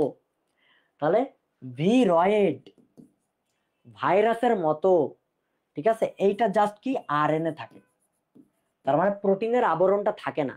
আরএনএ প্লাস এটা সংক্রামক, আরএনএ প্লাস এটা কি সংক্রামক। আর একটা আছে যে জাস্ট প্রোটিন থাকবে, আরএনএ থাকবে না, কিন্তু সংক্রামক। এটা হচ্ছে কি প্রিয়ন্স, ঠিক আছে। এই জিনিসগুলো জানতে হবে। ওই যে ম্যাড ক্রু, ক্রুজফিল্ড, নারকেল গাছের ক্যাডাং রোগ, কোনটা কোনটার কারণে হয় এগুলো পড়ে ফেলবা। তাহলে সংক্রমণ ক্ষমতাহীন ভাইরাস বলছে, দ্যাট মিনস সবকিছু আছে, জাস্ট সংক্রমণ ক্ষমতাটা নাই। কি হবে? নিউক্লিয় ক্যাপসিড হবে। আমিষ পরিপাককারী এনজাইম কোনটি? এটা গতদিনও পড়ানো হয়েছে যে অগ্নাশয়ে কোনটা থাকে, আনসার ছিল হচ্ছে কি ট্রিপসিন, ওইটাই তো আমিষ পরিপাক করে। বাকিগুলো কি দেখো, তোমার হচ্ছে লাইপেজটা লিপিড পরিপাক করে, বাকিগুলো কার্বোহাইড্রেট পরিপাক করে। অদানাদার গ্রানুলোসাইট বা অদানাদার, অদানাদার মানে তুমি কোনো ফিল করতে পারবা না। মনোসাইট আর হচ্ছে কি লিম্ফোসাইট, এরা হচ্ছে অদানাদার। আর যেগুলোতে ফিল আছে, তুমি ফিল করতে পারতেছো, দানা আছে, দ্যাট মিনস দানাদার। ক্লিয়ার? ওকে। প্রাপ্তবয়স্ক মানুষের নিচের চোয়ালে দন্তকুঠুরির সংখ্যা কত? তুমি জানো, এখানে 16, উপরে 16, টোটাল 32টা। তাহলে নিচে কয়টা? 16টা। মানুষের সংখ্যা কোন রক্ত গ্রুপে সবচাইতে বেশি? ও, প্রশ্ন এইটা না। প্রশ্ন হচ্ছে রক্তের গ্রুপ আছে প্রায় অনেকগুলো অ্যান্টিজেন আছে, ঠিক আছে, কে কাকে রক্ত দিবে এইটা তোমরা একটু পড়ে ফেলবা। এটার একটা ট্রিক্স আছে। সাপোজ দেখো, আমি সবসময় অ্যান্টিজেন নিয়ে চিন্তা করব, আমরা ব্লাড গ্রুপিং করি অ্যান্টিজেন দেখে, not antibody. Suppose A B positive তোমার এ নেগেটিভকে রক্ত দিবে, দিবে তুমি উপরে দিবা দাতা, নিচে দিবা গ্রহিতা। মনে রাখবা দাতা সবসময় নিঃস্ব হয়ে যাবে। দাতা কি হয়ে যাবে? নিঃস্ব হয়ে যাবে। দাতা কি হয়ে যাবে? নিঃস্ব হয়ে যাবে। এখন আসুন, তাহলে এ বি পজিটিভ অ্যান্টিজেন কি কি? এ অ্যান্টিজেন, বি অ্যান্টিজেন, আর একটা আর এইচ অ্যান্টিজেন। গ্রহিতাকে এ নেগেটিভ, এ অ্যান্টিজেন। নেগেটিভ মানে আর এইচ ফ্যাক্টর তো নাই, দিলাম না। দেখো এ এ কাটা। নিঃস্ব কে করেছে? নিঃস্ব করেছো আমায়। আচ্ছা, কে করেছে? গ্রহিতা নিঃস্ব হয়ে গেছে, তার মানে এ দিতে পারবে না। দাতাকে নিঃস্ব হইতে হবে, দাতাকে জিরো হইতে হবে। এখন তুমি চিন্তা করো, এবি নেগেটিভ কাকে দিবে? সাপোজ এবি পজিটিভকে দিবে, তো দাতাকে এবি নেগেটিভ, এ অ্যান্টিজেন আছে, বি অ্যান্টিজেন আছে, নেগেটিভ মানে কোনো অ্যান্টিজেন নাই। নিচে গ্রহিতা, এ অ্যান্টিজেন আছে, বি অ্যান্টিজেন আছে, আর এইচ ফ্যাক্টর আছে, যেহেতু পজিটিভ। এ এ কাটা, বি বি কাটা, দ্যাট মিনস দাতা কি নিঃস্ব হয়ে গেছে। দাতা নিঃস্ব হয়েছে, কোনো ব্যাপার না, সে উদার থাকবে। দ্যাট মিনস এ একে দিতে পারবে। পরীক্ষা আসে নিচের কোনটি সঠিক নয়, তখন বলবে এ একে দিতে পারে না ও ওকে দিতে পারে। যারা মনে রাখতে পারো তারা গুড, যারা আমার মতো ফাঁকিবাজ তারা এই টেকনিক অবলম্বন করবা, কোনো সমস্যা না।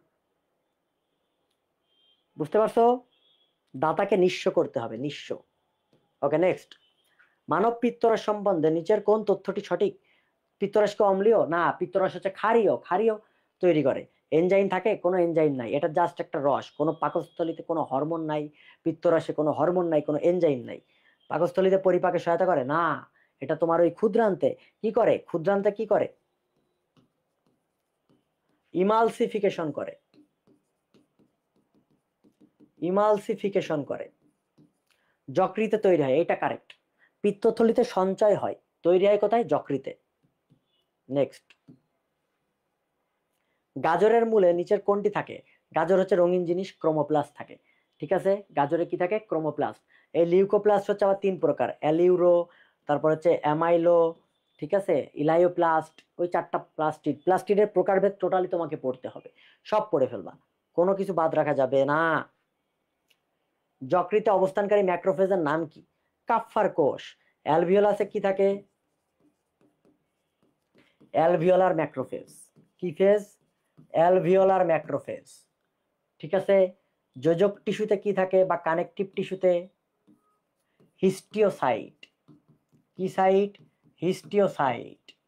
ব্রেনে বা মস্তিষ্কের ম্যাক্রোফেজ কে? মাইক্রোগ্লিয়া।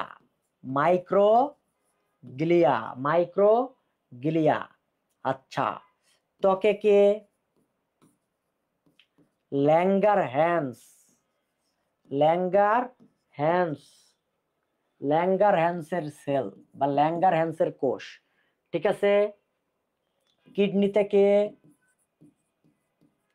মেসেনজিয়াল সেল, মেসেনজিয়াল কোষ। বোন বা অস্থি, অস্থি, অস্থি থেকে অস্টিওক্লাস্ট, অস্টিওক্লাস্ট। এইগুলা হচ্ছে তোমার ম্যাক্রোফেজ। আর যকৃতে কোনটা? কাফফার সেল বা কুফফার কোষ। এই ম্যাক্রোফেজ কেমনে তৈরি হয়? মনোসাইট থেকে। মনোসাইট আকারে বড় হয়ে কি হয়? ম্যাক্রোফেজ হয়ে যায়। ঠিক আছে, এটা তখন ফ্যাগোসাইটোসিস করে। এই জিনিসগুলো তোমাকে জানতে হবে। পেসমেকারের অবস্থান কোথায়? হৃৎপিণ্ডের ডান অলিন্দে, ডান অ্যাট্রিয়ামে থাকে এই পেসমেকার। পেসমেকার তোমার হচ্ছে 15-3-1, একটা হচ্ছে তোমার দৈর্ঘ্য, প্রস্থ, উচ্চতা, পুরুত্ব, এইভাবে মনে রাখতাম। ঠিক আছে, এটা হচ্ছে পেসমেকারের ব্যাপার। পেসমেকারে কয়টা লিড থাকে? 3টা থাকে। যদি একটা হয় জাস্ট ডান অলিন্দে যাবে, যদি 2টা হয় ডান অলিন্দ আর ডান নিলয়ে যাবে, যদি 3টা হয় ডান অলিন্দ, ডান নিলয়, বাম নিলয়ে যাবে। 3টা লিড বা 3টা তার থাকে। ঠিক আছে, এখানে লিথিয়াম আয়ন ব্যাটারি ব্যবহার হয়, নট লিথিয়াম ব্যাটারি, লিথিয়াম এসবিও অথবা লিথিয়াম আয়ন ব্যাটারি। ঠিক আছে। নিচের কোনটি মেনিনজাসের অংশ নয়? মেনিনজাসের অংশ হচ্ছে ড্যাপ, ডুরামেটার, অ্যারাকনয়েড মেটার, পায়ামেটার। ডুরামেটার, অ্যারাকনয়েড মেটার, পায়ামেটার। হোয়াইট মেটার মেনিনজাসের কোনো অংশ না। মেনিনজাসের একটা রোগ হয়, নাম হচ্ছে মেনিনজাইটিস। ঠিক আছে, আইটিস, কোথাও যদি আইটিস শব্দটা পাও, এটার মানে হচ্ছে প্রদাহ। কি দাহ? প্রদাহ, প্রদাহ, প্রদাহ বা ইনফ্লামেশন, ইনফ্লামেশন। এই প্রদাহের ক্রাইটেরিয়া আছে। ফুলবে, ফুলে যাবে, ফুলে যাবে, লাল হবে, ব্যথা হবে, ব্যথা হবে, ফুলবে, লাল হবে। ঠিক আছে। আর এই প্রদাহ মানে কি? আইটিস। ওটাইটিস মিডিয়া, মিডিয়া মানে মধ্যকর্ণ, টাইটিস, আইটিস মানে প্রদাহ, মধ্যকর্ণের প্রদাহ। বুঝতে পারছো? তারপর ওই যে বলে না হেপাটোলজি, হেপা মানে কি? যকৃৎ। হেপাটাইটিস মানে যকৃতের প্রদাহ, মেনিনজেসের প্রদাহ, মেনিনজাইটিস। ক্লিয়ার? ওকে, নেক্সট। নিচের কোন জোড়াটি লোকাল হরমোন? লোকাল হরমোন মানে হচ্ছে যেগুলা যেখানে ক্ষরণ হবে ওইখানেই কাজ করবে। ম্যাক্সিমাম জিআই হরমোন গুলা, জিআই হরমোন মানে কি? গ্যাস্ট্রোইন্টেস্টিনাল মানে ক্ষুদ্রান্ত্রের হরমোন, যেমন ইনসুলিন আর অ্যাড্রেনাল, এরা হচ্ছে তোমার কি? লোকাল হরমোন হইতে পারে। এখন দেখো আরেকটা হরমোন আছে প্যারাক্রাইন, এটা বেশি ইম্পর্টেন্ট। প্যারাক্রাইন হরমোন হচ্ছে প্যানক্রিয়াস থেকে যেগুলা ক্ষরণ ঘটে। প্যারাক্রাইন মানে হচ্ছে অপোজিট কাজ করবে। ইনসুলিন কি করে? গ্লুকোজ কমায় রক্ত থেকে। গ্লুকাগন কি করে? গ্লুকোজ বাড়ায় রক্তে। তাহলে দুইটা কি অপোজিট কাজ করতেছে না? প্যানক্রিয়াস থেকে ক্ষরণ হচ্ছে। এটা হচ্ছে তোমার প্যারাক্রাইন। কি ক্রাইন? প্যারাক্রাইন। প্যারাক্রাইন কি ক্রাইন? প্যারাক্রাইন। ওকে, এই যে ঊর্ধ্বমুখী ডিম্বকের উদাহরণ, এই জিনিসটা খুবই ইম্পর্টেন্ট। আমি এমনি মনে রাখতাম ডিম্বকের উদাহরণ ঊর্ধ্বমুখী। ঊর্ধ্বমুখী মানে উপরের দিকে থাকবে। তার মানে কি উপরের দিকে কে থাকে? যারা জ্ঞানী, যারা বিজ্ঞ, আমাদের চাইতে বেশি বোঝে, তাই না? যেমন অনেক কিছু ঘাটাঘাটি করছি, ব্যাপারটা এরকম। তোমাদের চাইতে একটু হলেও আমার নলেজটা বেশি, তাই না? অবশ্যই তোমাদের চাইতে কিছু না বুঝি একটু হলেও তো বেশি অভিজ্ঞতার দিক থেকে। তার মানে আমি তোমাদের চাইতে বিজ্ঞ। আমি এখন পান খাইলাম, দ্যাট মিনস বিজ্ঞ লোকে কি খায়? পান খায়। এটা হচ্ছে ঊর্ধ্বমুখী ডিম্বক। বিষ কাটালি, গোলমরিচ আর পান, এরা হচ্ছে ঊর্ধ্বমুখী ডিম্বকের উদাহরণ। এরপরে আসো, অধোমুখী কে আছে? অধোমুখী হচ্ছে, অধোমুখী ডিম্বক কারা? অধপতনে গেছে না? সাপোজ একটা ছেলে আর একটা মেয়ে রাস্তায় হাঁটতেছে, তখন তুমি কি বলবা? সি সি সি রে ননি, ছি রে ছি রে ছি। ব্যাপারটা এরকম। তার মানে ছেলে মেয়ে রাস্তায় হাঁটতেছে, রাস্তায় যখন হাঁটতেছে তুমি তখন কি বলবা? সি সি, তাই না? ওকে, সি সি বলবা। এখন দেখো, ছেলেতে ছোলা, এটাতে হচ্ছে মটর, এটাতে রেড়ি, এটাতে শিম। এগুলো হচ্ছে কি? অধোমুখী। কি মুখী? অধোমুখী। বোঝা গেছে? ঊর্ধ্বমুখে বিষ পান না, উপরের দিকে বিষ খাইলে মরে যাওয়া, মরার দরকার নাই তো, এত মরামরি দিয়ে কি হবে? ঠিক আছে, আচ্ছা। আরেকটা আছে হচ্ছে বক্রমুখী। বক্রমুখী মানে কি? হচ্ছে ঘাড় তেড়া, নিজের যা মন চাই সেটা করবে। তখন ওই কি বলে পাড়ার আন্টিরা বা পাশের বাসার আন্টিরা? ইস, শখ কত! এই যে আমারে সবাই হচ্ছে পচাইতেছে। ঠিক আছে, পচানোর কারণ আছে। পচানোর কারণ হচ্ছে এবারে সেলিব্রেশনে হচ্ছে আমার সবচাইতে ছবি বেশি উঠছে এবং ভালো ভালো ছবি উঠছে, যার কারণে তোমাদের ফারিয়া আপু খেপে গেছে। ফারিয়া আপু খেপে গেছে, ওর কেন ছবি নাই? দুই একটা ছবি উঠছে, তাও ভালো, সমস্যা নাই। হ্যাঁ, খেপে গেছে, কারণ আমার ছবি বেশি উঠছে। সে পচানোর মতো হোক আর যাই হোক, ক্যামেরাম্যান বুঝছে যে কে আসলে বস। ঠিক আছে, এই কারণে ও আমাকে কি বলছে? ইস, শখ কত! শখ, এই শখ হচ্ছে বক্রমুখী, ঘাড় তেড়ামো। সরিষা, আর একটা কি? কথা কি? বলো বলো বলো বলো বলো, কথা কি?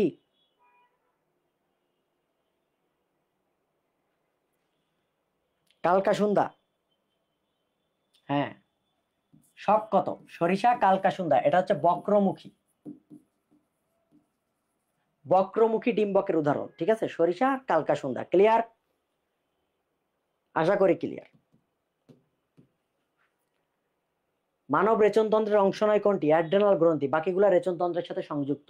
অ্যাড্রেনাল গ্রন্থি কিডনির উপরে থাকে এবং ওইখান থেকে যে হরমোনগুলো ক্ষরণ হয়, মিনারেল কর্টিকয়েড, গ্লুকোকর্টিকয়েড, এগুলো তো রেচনতন্ত্রের মধ্যে পড়বে না। ঠিক আছে, জিহ্বার সঞ্চালন নিয়ন্ত্রণ করে কে? হাইপোগ্লোসাল। গ্লোসাল কথার অর্থই হচ্ছে জিহ্বা। গ্লোসাল কথার অর্থ কি? জিহ্বা, গ্লসোফ্যারিঞ্জিয়াল। তার মানে এই নার্ভটা, এই স্নায়ুটা জিহ্বাতে যাবেই। হাইপোগ্লোসাল, গ্লোসাল আছে, দ্যাট মিনস এটা জিহ্বাতে যাবেই। তার মানে জিহ্বার সঞ্চালন নিয়ন্ত্রণ করে কে? হাইপোগ্লোসাল। ঠিক আছে, বাকি নার্ভের প্রত্যেকের কাজ করতে হবে। ওই চারটা প্রচুর ইম্পর্টেন্ট। তোমার হচ্ছে যেটা হচ্ছে কোন চ্যাপ্টার? সমন্বয় নিয়ন্ত্রণ। ঠিক আছে, এইখানে এই হরমোনের একটা চার্ট আছে, নার্ভের মানে স্নায়ুর একটা চার্ট আছে, আর হরমোনের চার্ট আছে, আরেকটা চার্ট আছে সেরেব্রাম কি কাজ করে, থ্যালামাস কি কাজ করে। ওই কাজগুলা হচ্ছে প্রচুর ইম্পর্টেন্ট, বুঝতে পারছো? ভাইরাসের আক্রমণে শরীরে স্বতঃস্ফূর্ত কোনটি তৈরি হয়? ইন্টারফেরন। ইন্টারফেরনে প্রচুর কোশ্চেন আসছে, দেখছো? ইন্টারফেরনটা প্রচুর ইম্পর্টেন্ট। নিচের কোনটি সরল প্রোটিনের উদাহরণ নাই? এই সরল প্রোটিনের উদাহরণ, এটা প্রত্যেকবার আসে। প্রত্যেকবার আসে। তুমি মনে রাখবা প্রোটিনকে দুই ভাগে ভাগ করি, সরল, তারপর হচ্ছে যুগ্ম, উদ্ভূত। তুমি সরল প্রোটিনের নাম দেখলে বুঝতে পারবা, অ্যালবুমিন, গ্লোবিউলিন, ঠিক আছে, এই যে হিস্টোন, নাম দেখলে বুঝতে পারবা এরা হচ্ছে আমার কি সরল প্রোটিন। ঠিক আছে, একটা প্রোটিন আছে যেটার নাম হচ্ছে স্ক্লেরো প্রোটিন। কি প্রোটিন? স্ক্লেরো প্রোটিন। আর যুগ্ম প্রোটিন গুলাতে সবকিছুর সাথে কিছু একটা থাকবে প্লাস প্রোটিন থাকবে, যেমন লিপোপ্রোটিন, ফসফোপ্রোটিন, সালফোপ্রোটিন। তার মানে স্কেলো প্রোটিন, এইটা দেখে আবার যুগ্ম প্রোটিন দাগাইতে যায়ও না, এটা কিন্তু সরল প্রোটিন। বুঝতে পারছো? ওকে, নেক্সট। চোখের রেটিনার যে অংশ আলোক সংবেদী নয় তাই কি বলে? অন্ধবিন্দু। অন্ধবিন্দু হচ্ছে আলোক সংবেদী নয়। নিষেক প্রক্রিয়া কোথায় ঘটে? অবশ্যই ডিম্বনালীতে ঘটে। এই ডিম্বনালীর নাম হচ্ছে ফেলোপিয়ান টিউব। ফেলোপিয়ান টিউব, এইটার কোথায় নিষেক ঘটে বা ফার্টিলাইজেশন হয়? অ্যাম্পুলাতে। অ্যাম্পুলাতে ঘটে। কোথায় ঘটে? অ্যাম্পুলাতে ঘটে। ওকে, নেক্সট। কাগজের প্রধান উপাদান কোনটি? আবারও আসছে, ওই 19-20-এরটা পড়ো। মানে আমি 19-20 পড়াইছি আর 17-18 পড়াইছি, দেখো কত কিছু মিল পাচ্তেছো। Cellulose, the food is not for my taste, এগুলা ইংলিশ তোমরা পারবা। Which one is correct? দেখো, I eat neither mangoes nor bananas, এটাই correct. Appropriate preposition, admire, translation, এগুলো তোমরা পড়ছো, আমি জানি কি কি পড়তে হবে, আমি সেটা বলে দিলাম। প্যাসিভ ভয়েস, এটাও তোমরা জানো। কোনো কিছু না বুঝলে জিজ্ঞেস করো। আর বাবা পিডিএফ আমি দিয়ে দিব, এগুলোর আর আনসার করতে হবে না, তোমরা জানো, খুবই ভালো কথা। এই যে the doctor took the round in hospital, the মানে হচ্ছে ডিটারমিনার, এরপরে কি বসে? নাউন বসে। ঠিক আছে, সে একটা রাউন্ড দিছে, নাউন হবে। ঠিক আছে, ডিটারমিনার পরে একটা ওয়ার্ড মানে সেটা নাউন। তুমি আমাকে বলো, this is my reading room, এই রিডিংটা কি? জিরান্ড নাকি পার্টিসিপল? আমি তোমাদের পিডিএফ টেলিগ্রাম গ্রুপে দিয়ে দিব, তখন তোমরা এটা দেখে নিও এবং তোমরা কোশ্চেন সলভ করছো, আমি তো জানি বাবা, কিন্তু এই কারণে আমি কোনো কিছুর আনসার তোমাদেরকে জিজ্ঞেস করি না, আমি আলাদা কোশ্চেন করি। এটার আনসার দাও। This is my reading room, এটা জিরান্ড না পার্টিসিপল? এই রিডিংটা, জাস্ট রিডিংটা, এটা জিরান্ড নাকি পার্টিসিপল, কোনটা?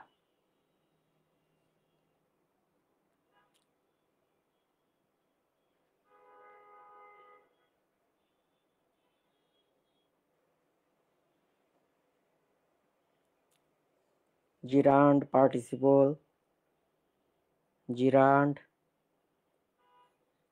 জিরান্ড হবে। মনে হইতে পারে এটা রুমকে মডিফাই করতেছে, অ্যাডজেক্টিভ মানে পার্টিসিপল, জিনিসটা এমন না। তুমি চিন্তা করো, এটা হলো আমার পড়ার ঘর। ঘর কি পড়ে? না, ঘর তো পড়তে পারে না, এটা তো জড় পদার্থ, তাই না? তার মানে এইটা হচ্ছে তোমার জিরান্ড। অ্যাডজেক্টিভ হইতে গেলে নাউনকে মডিফাই করতে হবে। যেমন আমি যদি বলি স্লিপিং বয়, ঘুমন্ত বালক, বালক কিন্তু ঘুমাইতেছে, এইটা তখন পার্টিসিপল। বাট যখন বলবো স্লিপিং রুম মানে ঘুমানোর ঘর, তখন এটা কিন্তু আবার জিরান্ড। এইটা হচ্ছে এক্সেপশনাল, এটা হচ্ছে ব্যতিক্রম। এবং এইটা তুমি বিসিএস দিতে যাও, ভার্সিটি পরীক্ষা দাও, এরকম এক্সেপশনাল জিনিসগুলাই পরীক্ষায় দেয়। ঠিক আছে, এইগুলা একটু মাথায় রাখো। হ্যাঁ, কারণ রুম পড়তে পারে না, যদি পড়তে পারো তাহলে পার্টিসিপল হতো। Very good. Okay, next. They rested at sunset, সময়, সময় বুঝাইলে কি হবে? অ্যাডভার্ব হবে, তার মানে অ্যাডভার্ব ফ্রেজ। এই জিনিসটা অনেকের প্যাচ লাগে। দেখো, ফ্রেজ আর হচ্ছে ক্লজ। ক্লজ মানে সেইখানে একটা ফাইনাইট ভার্ব থাকতেই হবে, ফাইনাইট ভার্ব থাকতেই হবে। ফ্রেজে কোনো ফাইনাইট ভার্ব থাকবে না। এখন তোমাকে তিনটা জিনিস জানতে হবে, আমি ক্লজ দিয়েই বুঝাই, তুমি এইটা এমনিই পেরে যাবা। যেহেতু দুইটার মধ্যেই সেম, প্যাচ লাগে হচ্ছে ভার্ব থাকলে ফাইনাইট ভার্ব, অন্য কোনো ভার্ব না। ফাইনাইট ভার্ব থাকলে ক্লজ, না থাকলে ফ্রেজ। নাউন ক্লজ আছে, অ্যাডজেক্টিভ ক্লজ আছে,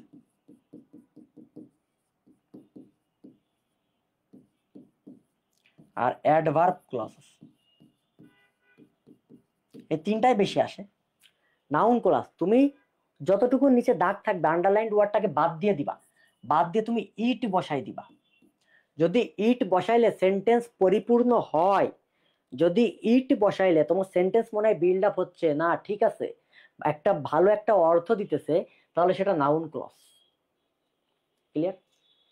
আর সেন্টেন্সটাকে যদি বাদ দিয়ে দাও, ওই আন্ডারলাইন্ড ওয়ার্ডটাকে বাদ দিয়ে দিলা, দেওয়ার পরে তুমি সেন্টেন্সটা পড়তেছো, কোনো কিছু রিপ্লেস করতেছো না, তাহলে দেখতেছো অর্থ দিতেছে, তাহলে ওটা অ্যাডজেক্টিভ ক্লজ, না হলে কি অ্যাডভার্ব ক্লজ। তবে এইটা বোঝার চাইতে তুমি এইটা বুঝো। অ্যাডভার্ব ক্লজ হচ্ছে হাউ, হোয়েন, হোয়ার, হোয়াই। 1 2 3 4, এই চারটা জিনিস দিয়ে কোশ্চেন করবা, মানে কোথায় কখন কিভাবে, সময় বুঝাবে, জায়গা বুঝাবে, এবং কিভাবে কাজ করতেছে ভার্বকে মডিফাই করবে, এটা হচ্ছে অ্যাডভার্ব ক্লজ। এখন দেখো অ্যাট সানসেট, সানসেট সময় বুঝাইতেছে, সময় বুঝাইতেছে। দে রেস্টেড ইট, ইট বসাইলে কি হচ্ছে, আমি পুরোটা বাদ দিয়ে দিলাম, ইট ইট বসাইলাম, লাভ হচ্ছে না তো। দে রেস্টেড ইট নাউন হওয়ার কোনো চান্স নাই, সে ফ্রেজ হোক আর ক্লজ হোক। ক্লজ তো হবেই না, কারণ এটা হচ্ছে তোমার ভার্ব নাই, ঠিক আছে। সময় বুঝাইতেছে, সময় কখন কোথায় কিভাবে, অ্যাডভার্ব হবে। বুঝতে পারছো? ওকে, আমাকে এখন যেতে হবে, আই হ্যাভ টু গো নাও, সমস্যা নাই। ইম্পারেটিভ, ইন্টারোগেটিভ এই সেন্টেন্সগুলো তোমরা চিনো আমি জানি। মেক আউট কনসার্ন, কনসার্ন মানে হচ্ছে উদ্বিগ্ন, সিনোনিম কি হবে, ওয়ারি হইতে পারে, ওয়ারি।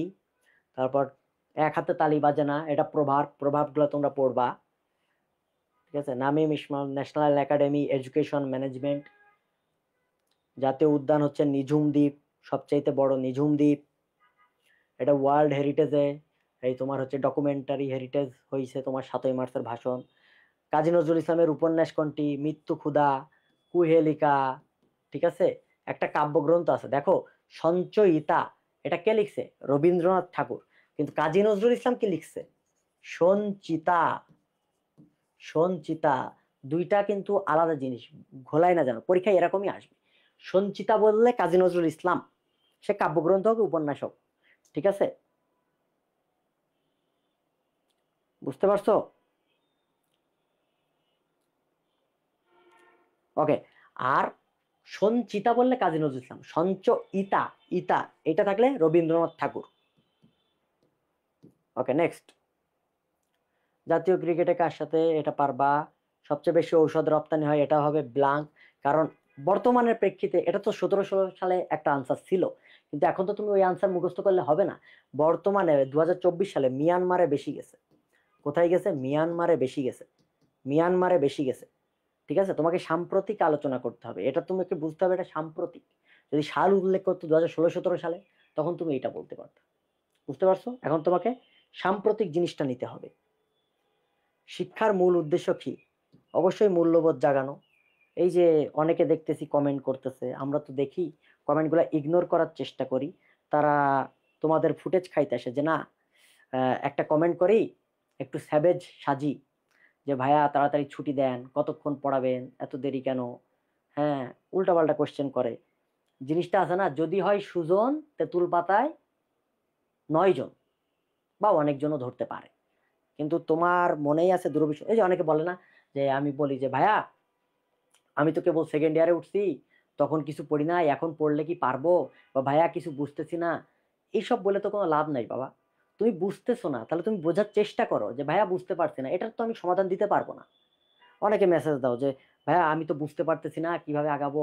হ্যাঁ, এটা আমি প্রসেস বলে দিতে পারি, কিন্তু একটা জিনিস পড়াইতেছি, ভাইয়া আমরা তো কেবল সেকেন্ড ইয়ারে উঠছি, এসব জিনিস তো আমি পড়িনি, আমি জানি না। আরে বাবা, আমি তো তোমাকে জানাইতেছি, তোমাকে জানাইতেছি, তুমি যেন জানো, এখন তো জেনে নিলা, তুমি বোঝার চেষ্টা করো না, বুঝতে হবে না। এই যে অনেকে কমেন্ট করে যে এইটা হবে ওইটা হবে, ভাইয়া এই এই ঝামেলা, হ্যাঁ, একটু ফুটেজ খাইতে আসে, হঠাৎ করে একটা কমেন্ট করে ধুম করে উদাও হয়ে যায় কয়েকটা রিয়াক্টের জন্য।